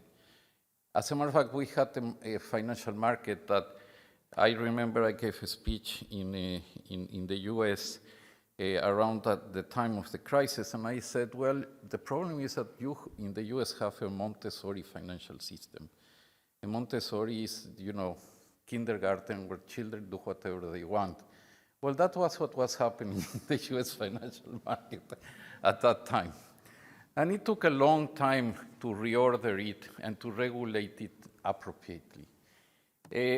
I think in Europe, things became more complex, and that is because once the crisis hit and it had major macro consequences, it brought to the fore an issue of how difficult it is for the Eurozone to preserve a macro consistency or consistency among the different policies.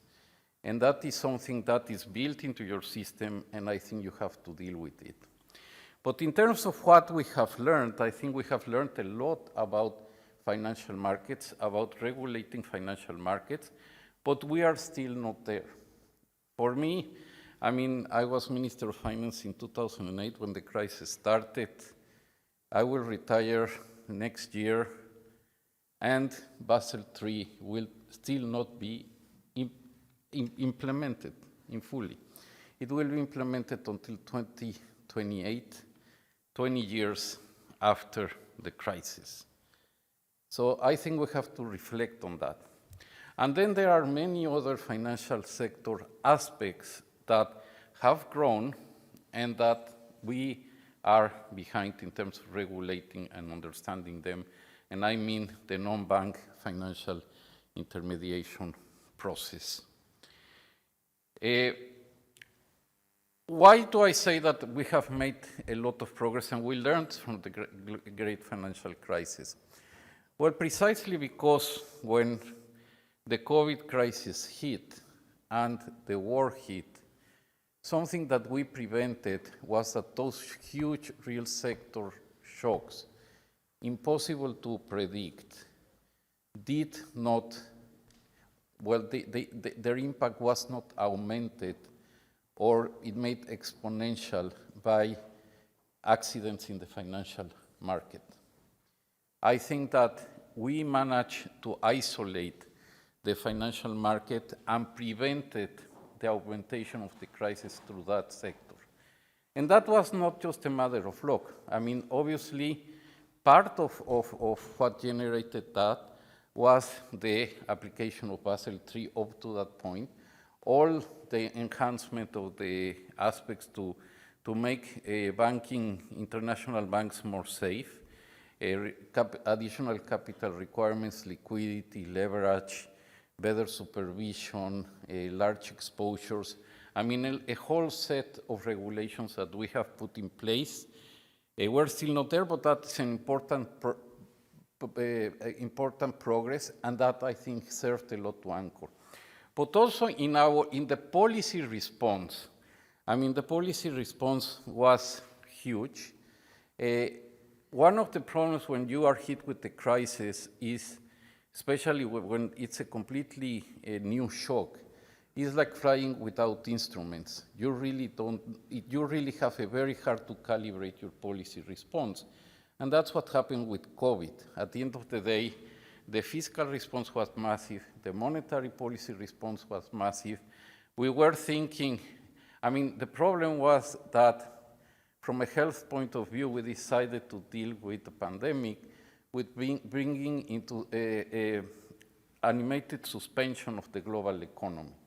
And we have to remind ourselves we were expecting deflation, and therefore we didn't want that to have an impact. And therefore the response was massive. The good news is that we got the vaccination and we got out of the crisis early, but the seeds of inflation were planted there.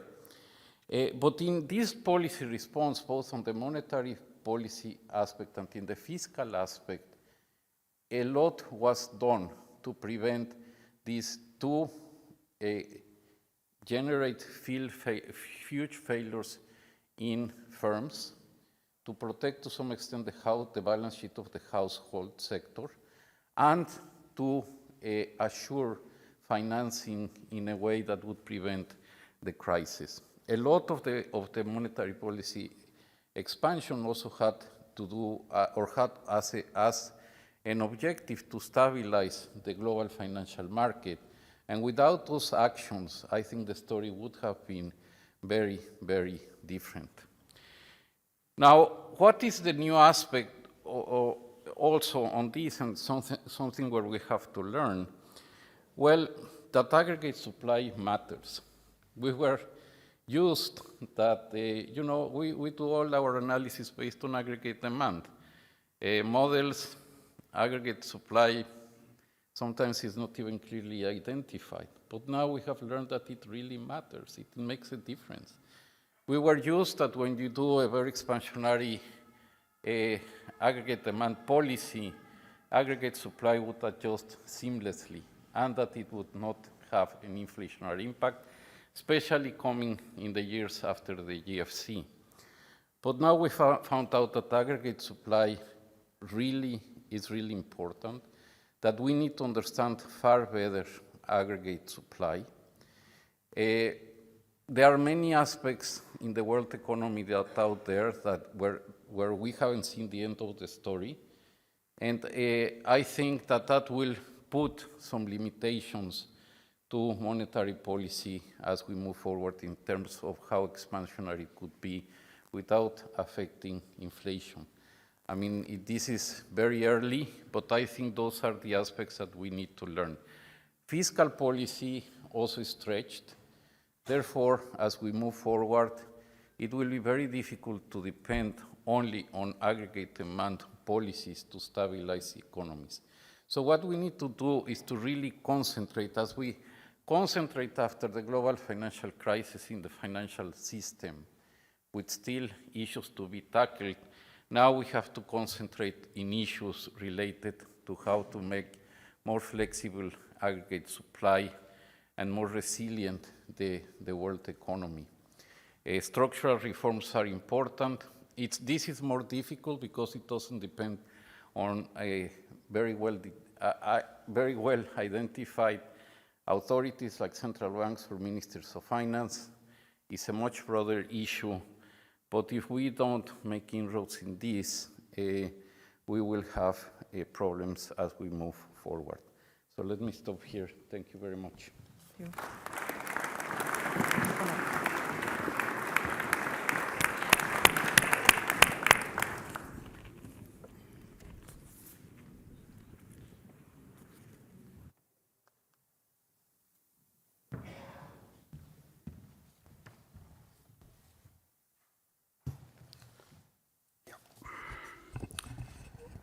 Let me start by thanking Governor Fabio Panetta for inviting me and giving me the pleasure of participating in this symposium in honor of Ignazio Visco, a colleague and friend of many years at the Governing Council of the ECB. Also, as we all know, and has already been said, a brilliant economist and a central banker, which requires qualities that go very much beyond being a good economist. And he was proof of that in all his career at the Banca d'Italia and also at the Eurosystem. I also want to thank him for the friendship and the insightful exchanges that we had during all those years of hard times, going together through the successive crises in Frankfurt. Thank you, Ignazio, for your contributions to the European monetary policy. Well, from now on I will read, because those who know me know that that's the only way for me to keep the time that is allotted. The last few decades were rich in crises and risks and required innovations by central banks that make it worthwhile to consider their lessons. We had basically a long period of low inflation from 95 to 2020, and an episode of high inflation from mid-21 to late 23. The long period of low inflation was a very complex challenge for central banks, particularly in the euro area, where it included 2 recessions, a banking crisis, and some sovereign debt crisis, generating deep stress in several national bond markets. My main takeaways or points I want to highlight regarding this period are the following. First, central banks tried several and deep unconventional measures to bring inflation close to 2%, but failed to do so during many years, particularly in the euro area. For example, from 2013 to 2020, average annual inflation was 0.8% in the euro area and 1.8% in the US. These confirm the historical stylized fact that monetary policy is substantially asymmetric. And that's a lesson that we relearned again, meaning that it is effective in controlling inflation, but much less efficacious in pushing up inflation in recessive periods. Fiscal policy in 2008-9 and 2020 again was more effective than monetary policy in stabilizing initially our economies. Nevertheless, and that's my second point, the exceptional period of low inflation would have had catastrophic systemic consequences without the bold innovation measures introduced by the central banks. QE, full fixed rate full allotment, LTROs, TLTROs, forward guidance, negative policy rates, all was invented and applied. And the euro area had indeed a real existential crisis from late 2010 to mid-2012 until the famous whatever it takes. Third point, in the prolonged financial crisis, providing liquidity to the system was crucial, and central banks were quite inventive in delivering it. There was a whole soup of acronyms of liquidity programs to provide liquidity to the whole of the financial system, particularly in the US, but also in the euro area with our legal limitations. And since 2008, both the ECB and the Fed operated a type of floor system with ample reserves, ensuring that the policy rate became the reserves remunerating rate, which was fixed by the central banks, giving more certainty to monetary policy stance. The clear advantages of this implementation framework led the Fed in 2019 to adopt it permanently. Unfortunately, the ECB is apparently preparing to decide in a different direction for the future framework. Fourth point, besides becoming liquidity providers to the financial system, central banks had to intervene directly to contain some market disruptions. The interconnection and complexity of financial markets and institutions made those interventions necessary, thus enlarging their traditional role of lenders of last resort. Fifth point, This period in the euro area illustrated our monetary union has difficulties in operating smoothly when there is no central fiscal policy function. This is essential to provide a backstop in times when solvency is at stake, and also to deliver the necessary stimulus in extreme moments of recession. This indeed implies that a sort of European fiscal union, at least for certain specific purposes, continues to be a pressing need for the European monetary union. Well, when macro conditions seem to be normalizing in 2018-19, we had, of course, two unexpected shocks that totally changed the environment. First, the pandemic, and then the Ukraine war that substantially amplified the energy and food price spikes. High inflation ensued. So regarding the interpretation and the conduct of monetary policy in this second period, these are my main points. And I am missing it fell down. Oh, there it is. Oh, no, please don't do it. Let me do it.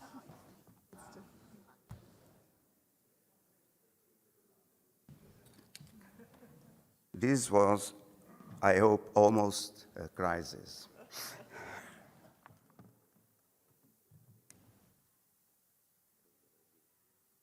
Let's see if it works. Up. Oh, yeah, it's working. Okay. Now, my main points. First, the external supply shocks were the main triggers of inflation and explain the bulk of its evolution. This has also been the interpretation behind all relevant inflation episodes in advanced economies since World War II. Wars, accompanied by commodity price spikes, particularly oil, triggered all those episodes of high inflation with some help from wage price markup struggles in the late 60s and early 70s.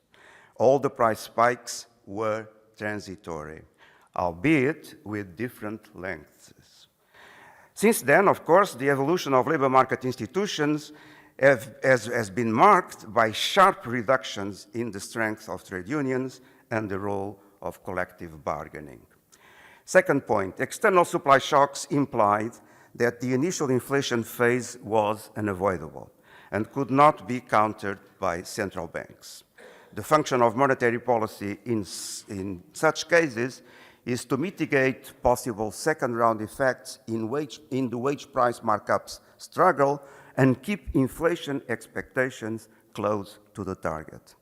A degree of rate hikes are therefore necessary to achieve those 2 points, and the central banks, both the Fed and the ECB, were broadly successful in delivering these two aspects of policy.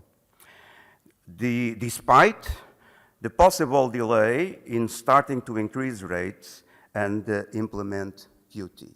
In my accounting, the ECB may at most be late 3 months and the Fed at most 10 months.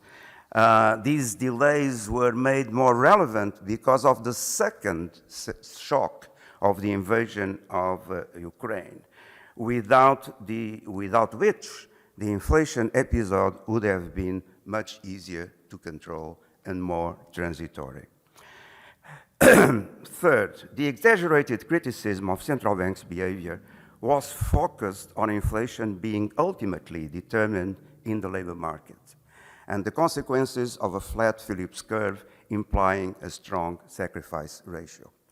A posteriori, this vision proved to be wrong, as illustrated by the Bernanke-Blanchard recent model, now replicated. Now I need the second one. Yes. Replicated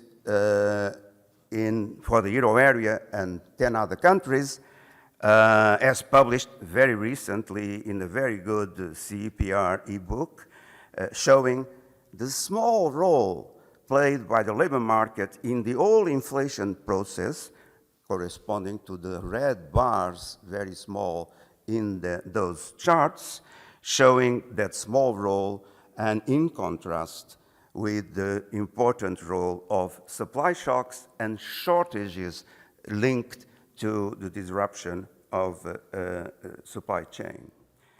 Focus on the Phillips curve model of inflation. Lawrence Summers, in July of 2022, for instance, assuming a single number 5% NAIRU and an historical sacrifice ratio of 2, said in the London School of Economics, and I quote, we need 5 years of unemployment above 5% to contain inflation. In other words, we need 2 years of 7.5% unemployment, or 5 years of 6% unemployment, end of quote. Others even using higher sacrifice ratios, like Jason Furman and others, were even predicting the necessity of a deeper recession. Well, the ongoing soft landing proved them all wrong.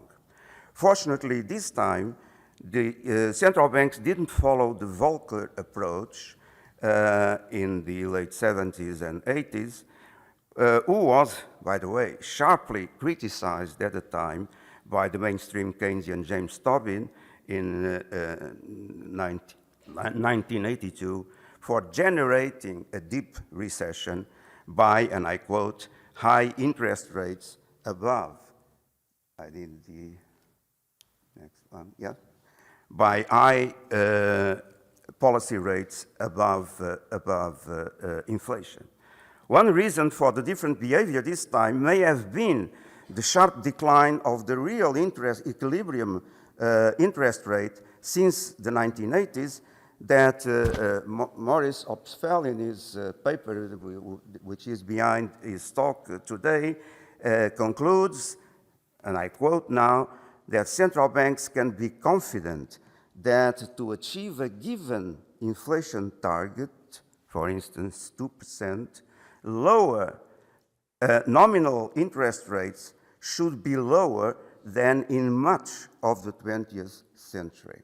So, end of quote.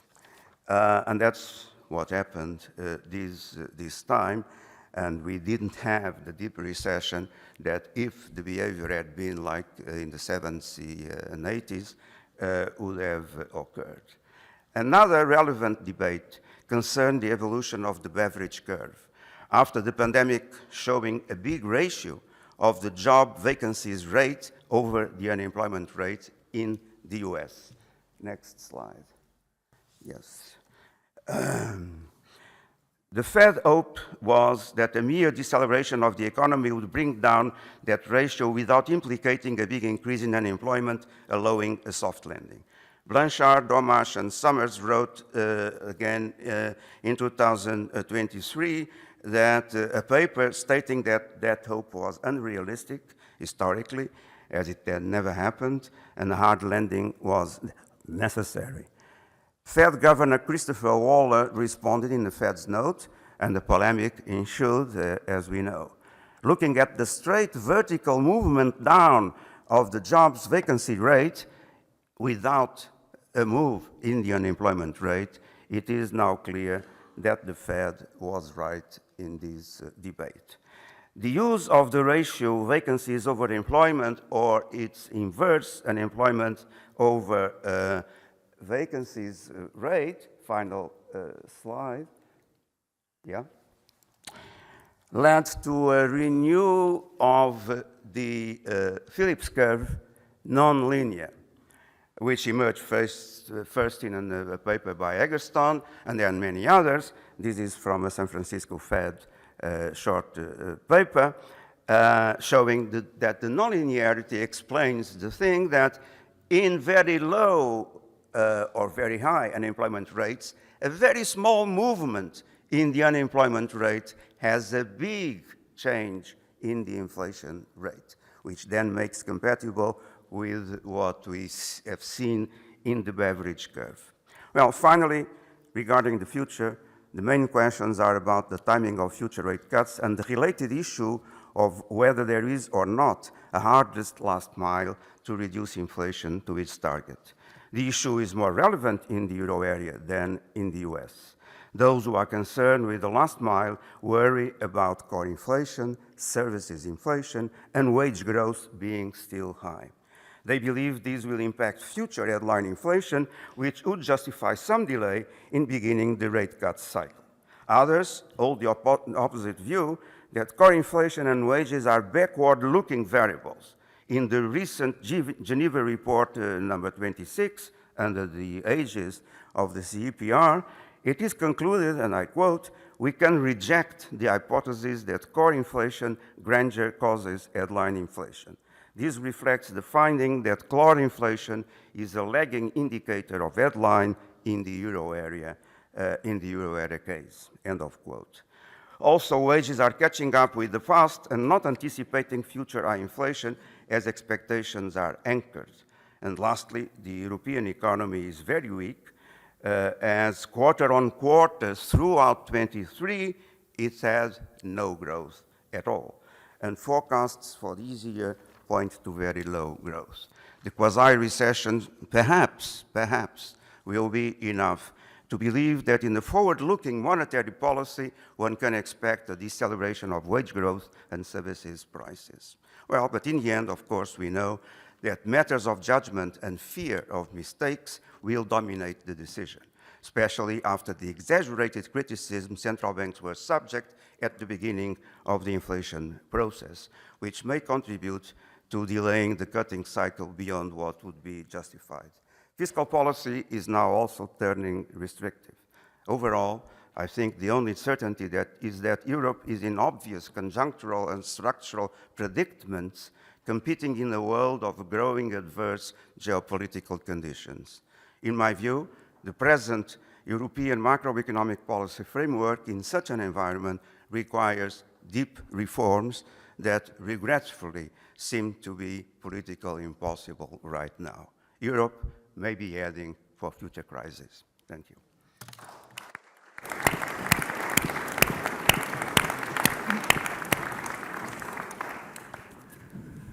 All right, thank you very much, and thank you for that last reminder of the fact that central bankers have to remain vigilant and that crisis may always be around the corner. But let me start by taking casting our eyes backwards. If I took a picture of what monetary policy and central banking looked like before the global financial crisis, and since our topic here is the focus of this decade of shocks and policies, which was essentially the decade of Ignazio at the helm of the Banca d'Italia and in the European monetary policy making. So if I cast my eye back to that monetary policy, what did monetary policy look like? What did central banks look like? Well, I used to live in Frankfurt at the time, and the most exciting, but seriously, the most exciting debate there was about the ECB strategy, whether it should be pure inflation targeting or whether the pillar on monetary growth should have any weight whatsoever. So that today is a debate that has been completely forgotten after a decade of shocks and shocks and shocks. So my question is, and if I looked take another snapshot of what central banking looks like today, obviously we are in a very, very different world. Now, my question to you is, of all these shocks that have happened, and I've named 8, but you can probably also make more out of them or put them a bit together if you prefer, which one would be the one where you say it has the longest impact on monetary policy and maybe even on economic policy beyond the monetary policy over the next period, over the next 10 years? So if I start with you. Yes. Well, I think that it was indeed the great recession of 07, 08, 09 that was the biggest shock, which was accompanied by a banking crisis. So it was a big financial crisis. And that revealed many things and led to great transformation of the role of the central banks and monetary policy.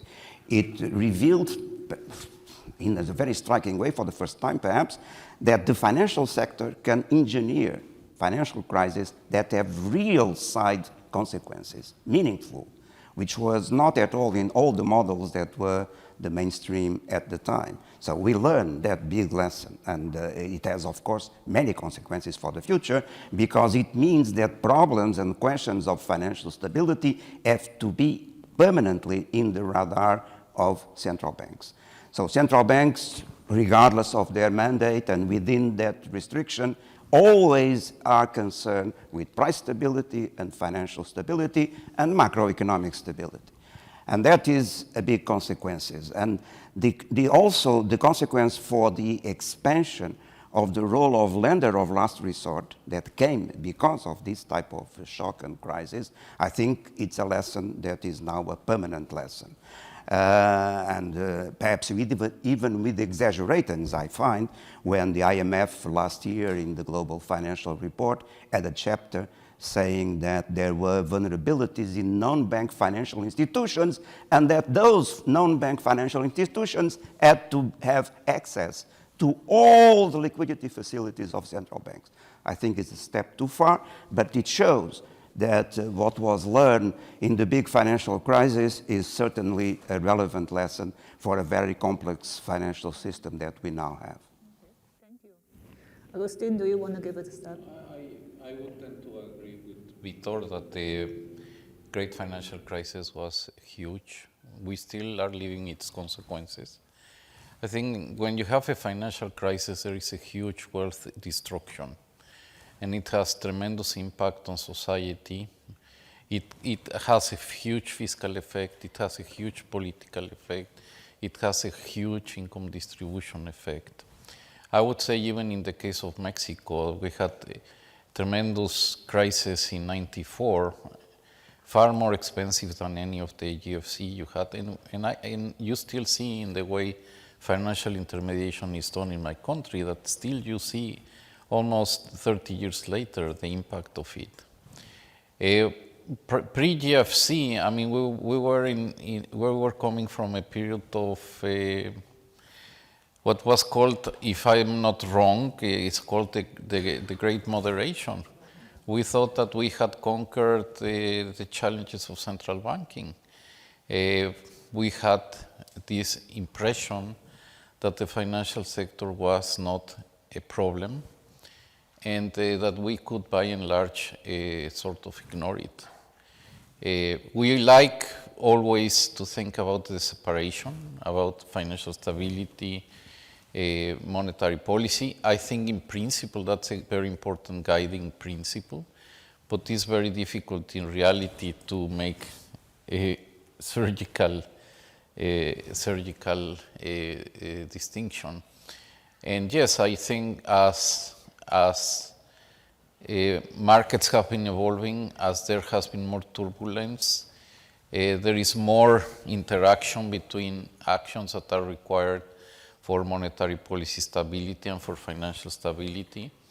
And central banks really have been going out of their way to really show that you can take some actions for market stability and so on, and at the same time not lose the guiding light of monetary policy. I think Andrew did a great job a few years ago, but nevertheless, I think it's a challenge, and it's a challenge that will not disappear. It's not only giving access to non-financial intermediation to the balance sheet, but also, we see today how much of the financial system or the financial assets are in the balance sheet of a central bank. I mean, that's something we were not used to and something that we never dreamed of. And now many central banks are precisely asking themselves where should be their balance sheet, and I think it's a very important exercise. But I think I think that we need to mind far more the financial system and have the capacity to assess much better the vulnerabilities that are being created in the financial system, and in that way also be better prepared, going to the mantra of, of Ignazio, to react when there are accidents. Thank you. Well, I agree with all of that, but I want to go back to what Ignazio said about the supply side, because I think if you go back to this period before the financial crisis, I think we were able to make some pretty sort of unchanging assumptions about supply side capacity. So if I look at the UK, pretty much in most of my career, I've not been around quite as long as Ignazio, I only go back to 85. We always had the annual growth in the sort of supply side at somewhere between 2 and 2.5%. Today, we think it's around 1%. So I think that's a very big change. And I think when we look back, when I start to look back now at the last 10 years, I think that change is probably the most difficult one, because I think, as we've probably all been saying, I think much of the sort of the monetary reaction to what the events we've had in the last few years has actually sort of done its job. But we're still left with this supply side question, and it really comes through to both of the sort of the principal sources. So give you an example, we had labour market statistics for the UK out this morning. So as I said, a bit of a problem exactly what labour market position is in the UK at the moment, but it's not that big a question. 20% of the labour force aged between 16 and 65 are inactive, declared themselves to be inactive. They're not seeking a job. That's a big change, and that clearly impacts back into our world. We can't take these supply side issues, as sort of as much given as I think we did in the pre-global financial crisis, because obviously it affects the pressure, we see between supply and demand. I think it's interesting. Just the final example I give, I think this is right. Vitor actually put up the Bernanke-Blanchard model. I think if you re-estimate the original version of that model that came out, I don't know, it was about June last year, I think it now considerably over-predicts inflation, because other things have happened. These supply shocks have unwound in the meantime. So this whole question about the supply side, both in the area of labour markets and in the area of productivity and investment, are, for me, very big issues. And things that will remain and will continue to challenge monetary policy. It's interesting, so we heard 2 times, it's the financial market, it's the supply side. Nobody mentioned the euro area and the near miss of the euro area crisis and that shock, which has, after all, really kept us busy for a while. I suspect that Ignazio would have would have chosen that shock, but we actually have now exhausted our time, and now it's your time. Thank you very much.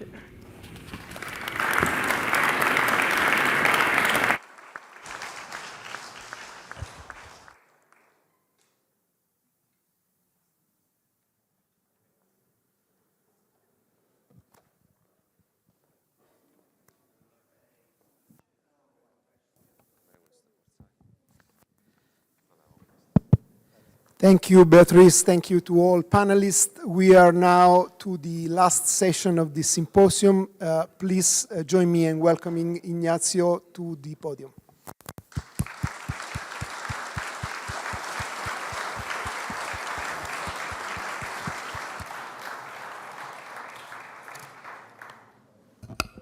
Well, good evening. I'll start saying distinguished guests and dear friends. We are already a bit behind schedule, a little bit, not much. Contrary to the expectations of some of my previous colleagues at the ECB,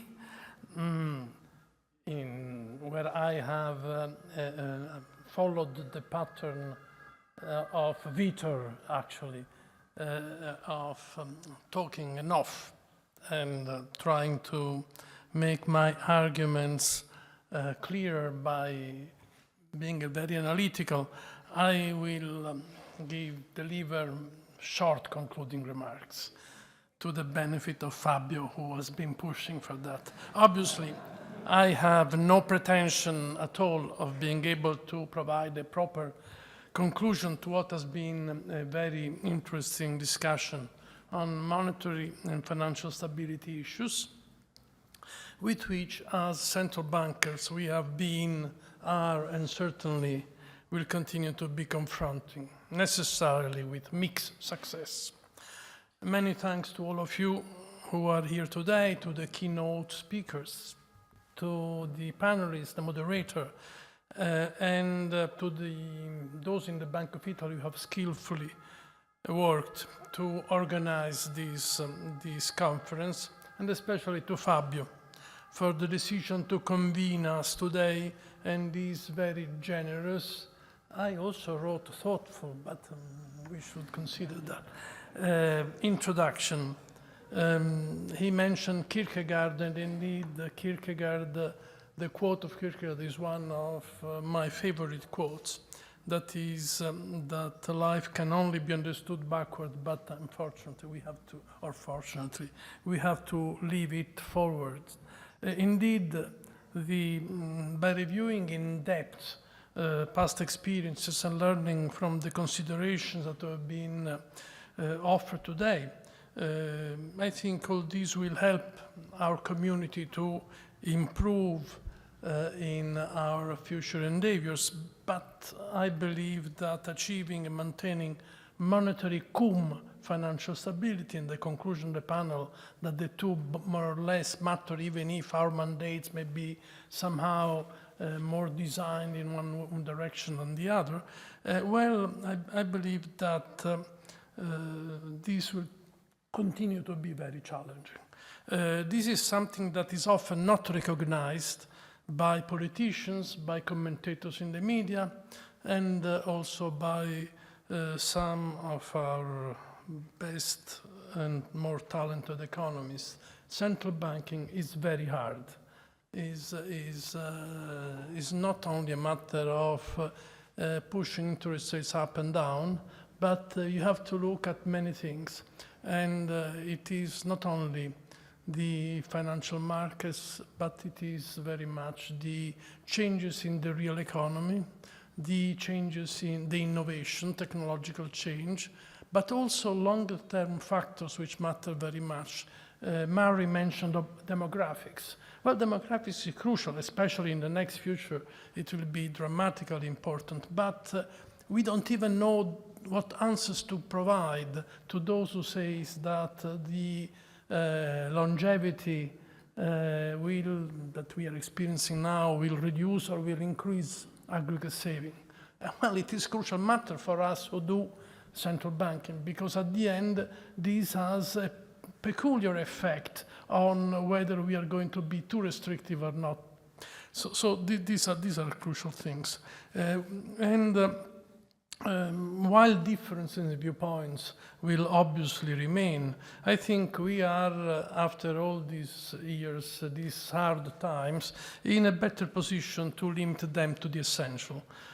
Personally, out of the discussion today, I can only say that it has been very useful for me to sharpen some of the ideas that I'm putting together for a number of engagements I am in now. So my thanks to all of you. I would only like to stress 3 points. The first has to do with the conduct of monetary policy. We discuss a lot in the central banking community about issues such as the nature of shocks, the differences in mandates, proper tightening indicators, models and forecasts, policy rules, and forward guidance, the channels of money transmission. One thing is sure, this is a very complex job, and one that has to be conducted in a non-stationary, non-ergodic world. A world that is a far cry from a closed economy, rational expectations, general equilibrium world. Now, however, if the world could have been represented as fundamentally stationary, a stationary general equilibrium system, what would have been the need for monetary policy making? Probably just, for that matter, policy making in general, other than to well-designed rules to cope with minor shocks that, of one kind or the other, that could be drawn from a well-defined probability sets.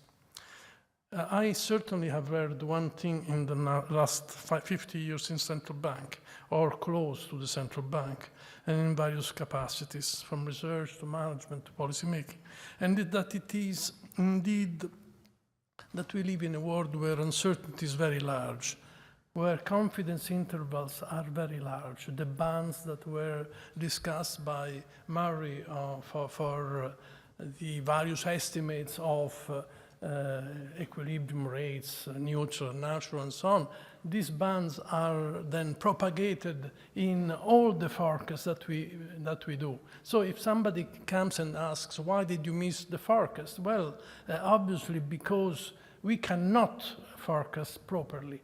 Forecasts are only a tool to try to understand how to move, but it is not, we don't have a crystal ball, and we will never have. Now, this wide uncertainty with these large confidence intervals, which is incorporated in our assessments and our forecasts, at times is coupled with what some friends of us now has discovered as radical uncertainty. Now, radical uncertainty is something that we used to call Knightian uncertainty many years ago. But this is something that matters. What kind of radical uncertainty we are facing now? Certainly, pandemics is one kind of radical uncertainty. The kind of wars we are seeing now, the outbreaks of wars, unexpected and useless, well, these are clearly provide radical uncertainty. Is the global financial crisis, the one which has been discussed, belong to that category? I doubt. I think that we could and should have done better. And this is something that has provided a lesson to us. We have learned a little bit. The observation by both Hélène and Murray that at the end there are some things which are not explained, that is, financial markets are more resilient. The US economy is growing much better than it was thought. Well, perhaps all this has to do a little bit to the lessons learned. Obviously, the American economy, with all the issues related to the transfers after the pandemics and so on, the shortages, is something that will provide another stepping stone for our future policy making. Now, here comes to face this kind of uncertainty, the need of having more information, better information, and perhaps reliable modeling based on sound theories. Well, it is easy to say, difficult to follow, but what about the non-observed R star or R bar?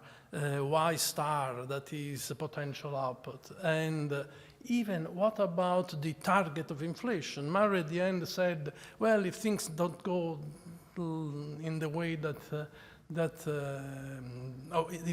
if the real interest rates go back down, perhaps those who are asking for putting the bar on inflation higher may have another point. Olivier, obviously, is asking for 5% or whatever, if I remember. But even 3% is something that could be discussed. And the whole point has to do with the distance from the effective lower bound, from what we used to call the risk of a liquidity trap, and so on. So this uncertainty on these relevant figures, relevant magnitudes, is very crucial for us. Also, what about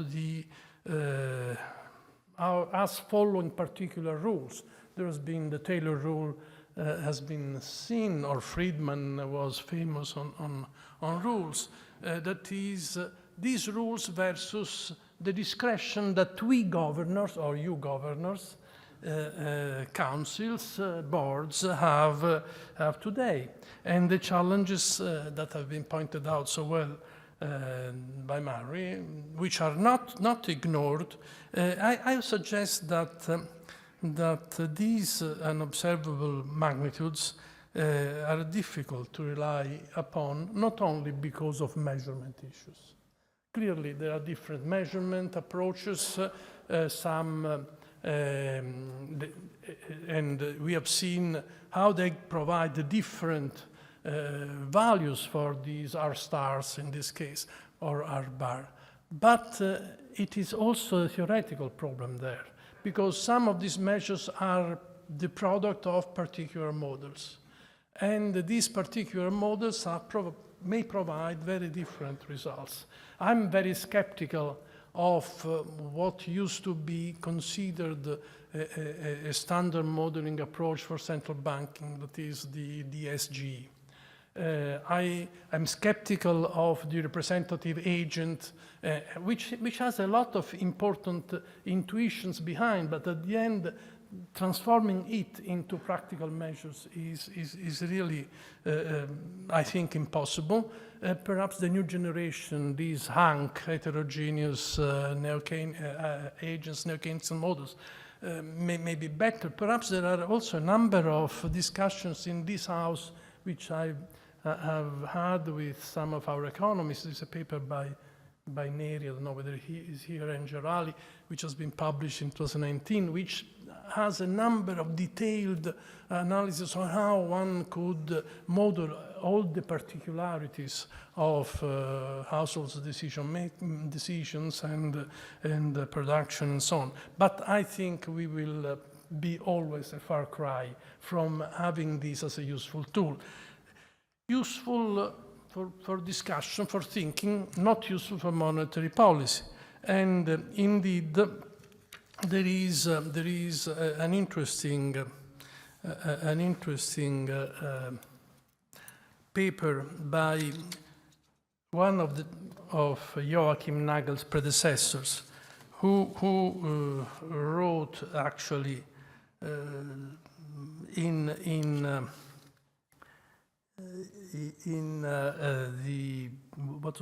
the Cambridge Journal of Economics. It was a Shackle lesson, something like the natural rate, how useful it is for monetary policy. You can read this. It's a very well, Axel Weber was the author. It's a very interesting paper because at the end he says, no, it is not useful for us who have to do monetary policy making. It may be useful for sharpening our thinking and so on, but we cannot use this. This said, also these rules probably have not been followed by policymakers. We may see the Taylor's rule and see what would have been it said. But you know, in the Taylor rule, there is this R star. It depends on which kind of R star you're going to use. And then it may provide a closer or not so close distance from what we do. At the end, we look at everything. And we try really to understand in the short term and having a view of the longer term structure of the economy, what could be best. I think we have performed a decent job. At the end, if you consider credibility of central banks, you can look at longer term inflation expectations. They are not moved much. And not having moved much, I think it is related to the monetary policy making that we have been engaged in. But much of the fall in inflation actually is linked to the fact that what was the determinant of the rise now is the determinant of the fall. That is energy prices, raw material prices, food prices, the end of shortages and so on. So monetary policy has coped with second round effects, tried to cope as best as we can, but obviously not much relying on what is very important to assess the past, but a little bit difficult to leap forward. The second issue that I wanted to discuss has to do with interaction between financial and monetary stability. What is the role of central banks, even if they do not have financial stability as a mandate? Certainly, there must be at minimum the lending of last resort. Obviously, one thing that is important is that there is a two-way relation between them. Price stability matters for financial stability matters for price stability. So you cannot ignore one of them when you have to solve one of these problems. The Japanese know it very well. We have been learning in this century. Movements in policy rates certainly have effects that go much beyond the price stability objectives. And the question is, should they be ignored? Obviously not, not at all. We may have other instruments for policy, macroprudential ones and so on. Even the regulation and supervision is something that is within the realm of some central banks. But the interest rate is the tool that really is immediate and effective. And its effects at the end, also for financial stability, have to be taken in mind. I think Helen quoted something on this, or Mary. But I really believe that at the end, the consequence of financial stability should be ignored. I didn't remember the Financial Times interview. It was in I went now on the internet. It was in 2012, June. So 2 months before what Mario's whatever it takes. And I was not saying that we would have, but I was saying the central bank is prepared. So is prepared to deal with hikes in inflation and with liquidity stress, which is really what was the issue at the time. So at the end, we have to be very responsible, very quick, and understand what goes on. In a very recent BIS paper, Quo Vadis by Benigno et al., I read that prolonged monetary easing could fuel debt accumulation and financial imbalances, which may have severe effects on economic activity. And the risk of such developments playing out is higher when inflation remains subdued and fails to signal unsustainable expansion. Something similar to the line of Fabio that Helen just showed us before. As recalled today, I would also add that if we were to react to perceived inflation risks rising the interest rate too much above any measure of our star, a reasonable measure, we might end up with the deflationary effects, which are very hard to manage when in sight of the effective lower bounds. This has been brilliantly explained by Vitor when he has reminded us of what we had to do and deal with between 2013 and 2017. So these are crucial things. This is especially true if debts are high. And this is the Fisher debt deflation, we all know, but it is not only the public debts. And Fisher actually was looking at the private debts. If you put together private and public debts in Europe, but in most countries, as much as I understand, we end up seeing, let's see if there is water, seeing that the risk of a spiral of that kind was material, and it has been neutralized. A final words on global factors and spillovers. Extremely interesting, the discussion about Mary and Helen. Mary on the consequences of the openness of our today economies, and of Helen on this you call time variation, comparing 2000 and 2020, if I understand, of both the financial and trade networks. It is impressive. The world is extremely global now. And what we used to consider a one-way relation, perhaps the $1, or the two ways, now it is multiple ways. What I would underline is that the co-movements of the world economy are still, however, very much in the making.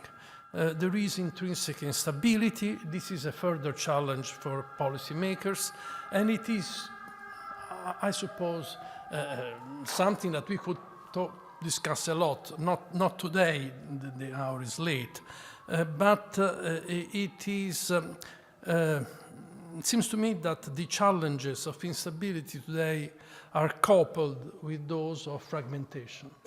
So there is stability risks which are high because of the networks which are so very vibrant, but also there is a risk of fragmentation that in theory would reduce those risks because it would concentrate, but actually, in my opinion, it increases the risks. And I think that this happens mostly because it is not advanced versus emerging economies. It is not but it is basically the concept of not playing a cooperative game. It is lack of trust that is increasing, and this is where we as central bankers and economists have the duty to be most outspoken. We need to maintain and increase our cooperative efforts, not only to face new common shocks, but also and especially to avoid the return to the past. One where I am afraid we not only would be far away from the representation of a world general equilibrium, but would end up in most countries with R star risking to be higher and perhaps much higher for a while than G star, than the ability to grow. And this would have rising costs, perhaps also with somewhat higher inflation and tighter monetary policy. So not only be prepared, but somehow be prepared to cooperate. This said, I think I want to say a final word on the rules. This has not been discussed much here, but we discuss very much in our framework. And I often quote Paul Samuelson here.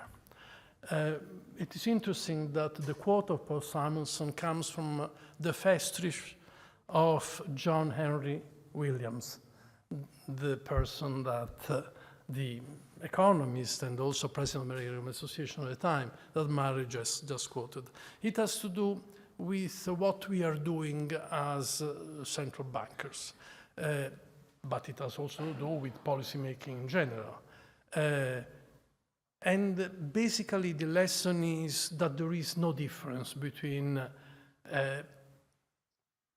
following rules and being discretionary. As a matter of fact, he does not understand. And he writes a very interesting sentence, which I read to close. And he says, one may set up an arbitrarily designed automatic mechanism consisting of specified reserve ratios, margin on the banking side, marginal propensity to tax according to frozen tax legislation, and so on and so on. Parity price, programs, commodity money, blah, blah. And says, and so forth in greater or lesser detail. Such an automatic mechanism is often contrasted with a so-called discretionary system. Now, over the years, he says, I have struggled with this distinction. And for the life of me, I'm unable to isolate any real logical difference, either at the philosophical or pragmatic level. It is not simply that such a mechanism is set up by discretion, is abandoned by discretion, and is interfered, manipulated with discretion. Although this consideration is itself enough to destroy the notion of a logically rigorous difference of kind. But even my effort to establish a logically rigorous difference of degree has not met with success. Basically, we are following the rules that we think are useful so far as they continue to be useful. Thank you very much.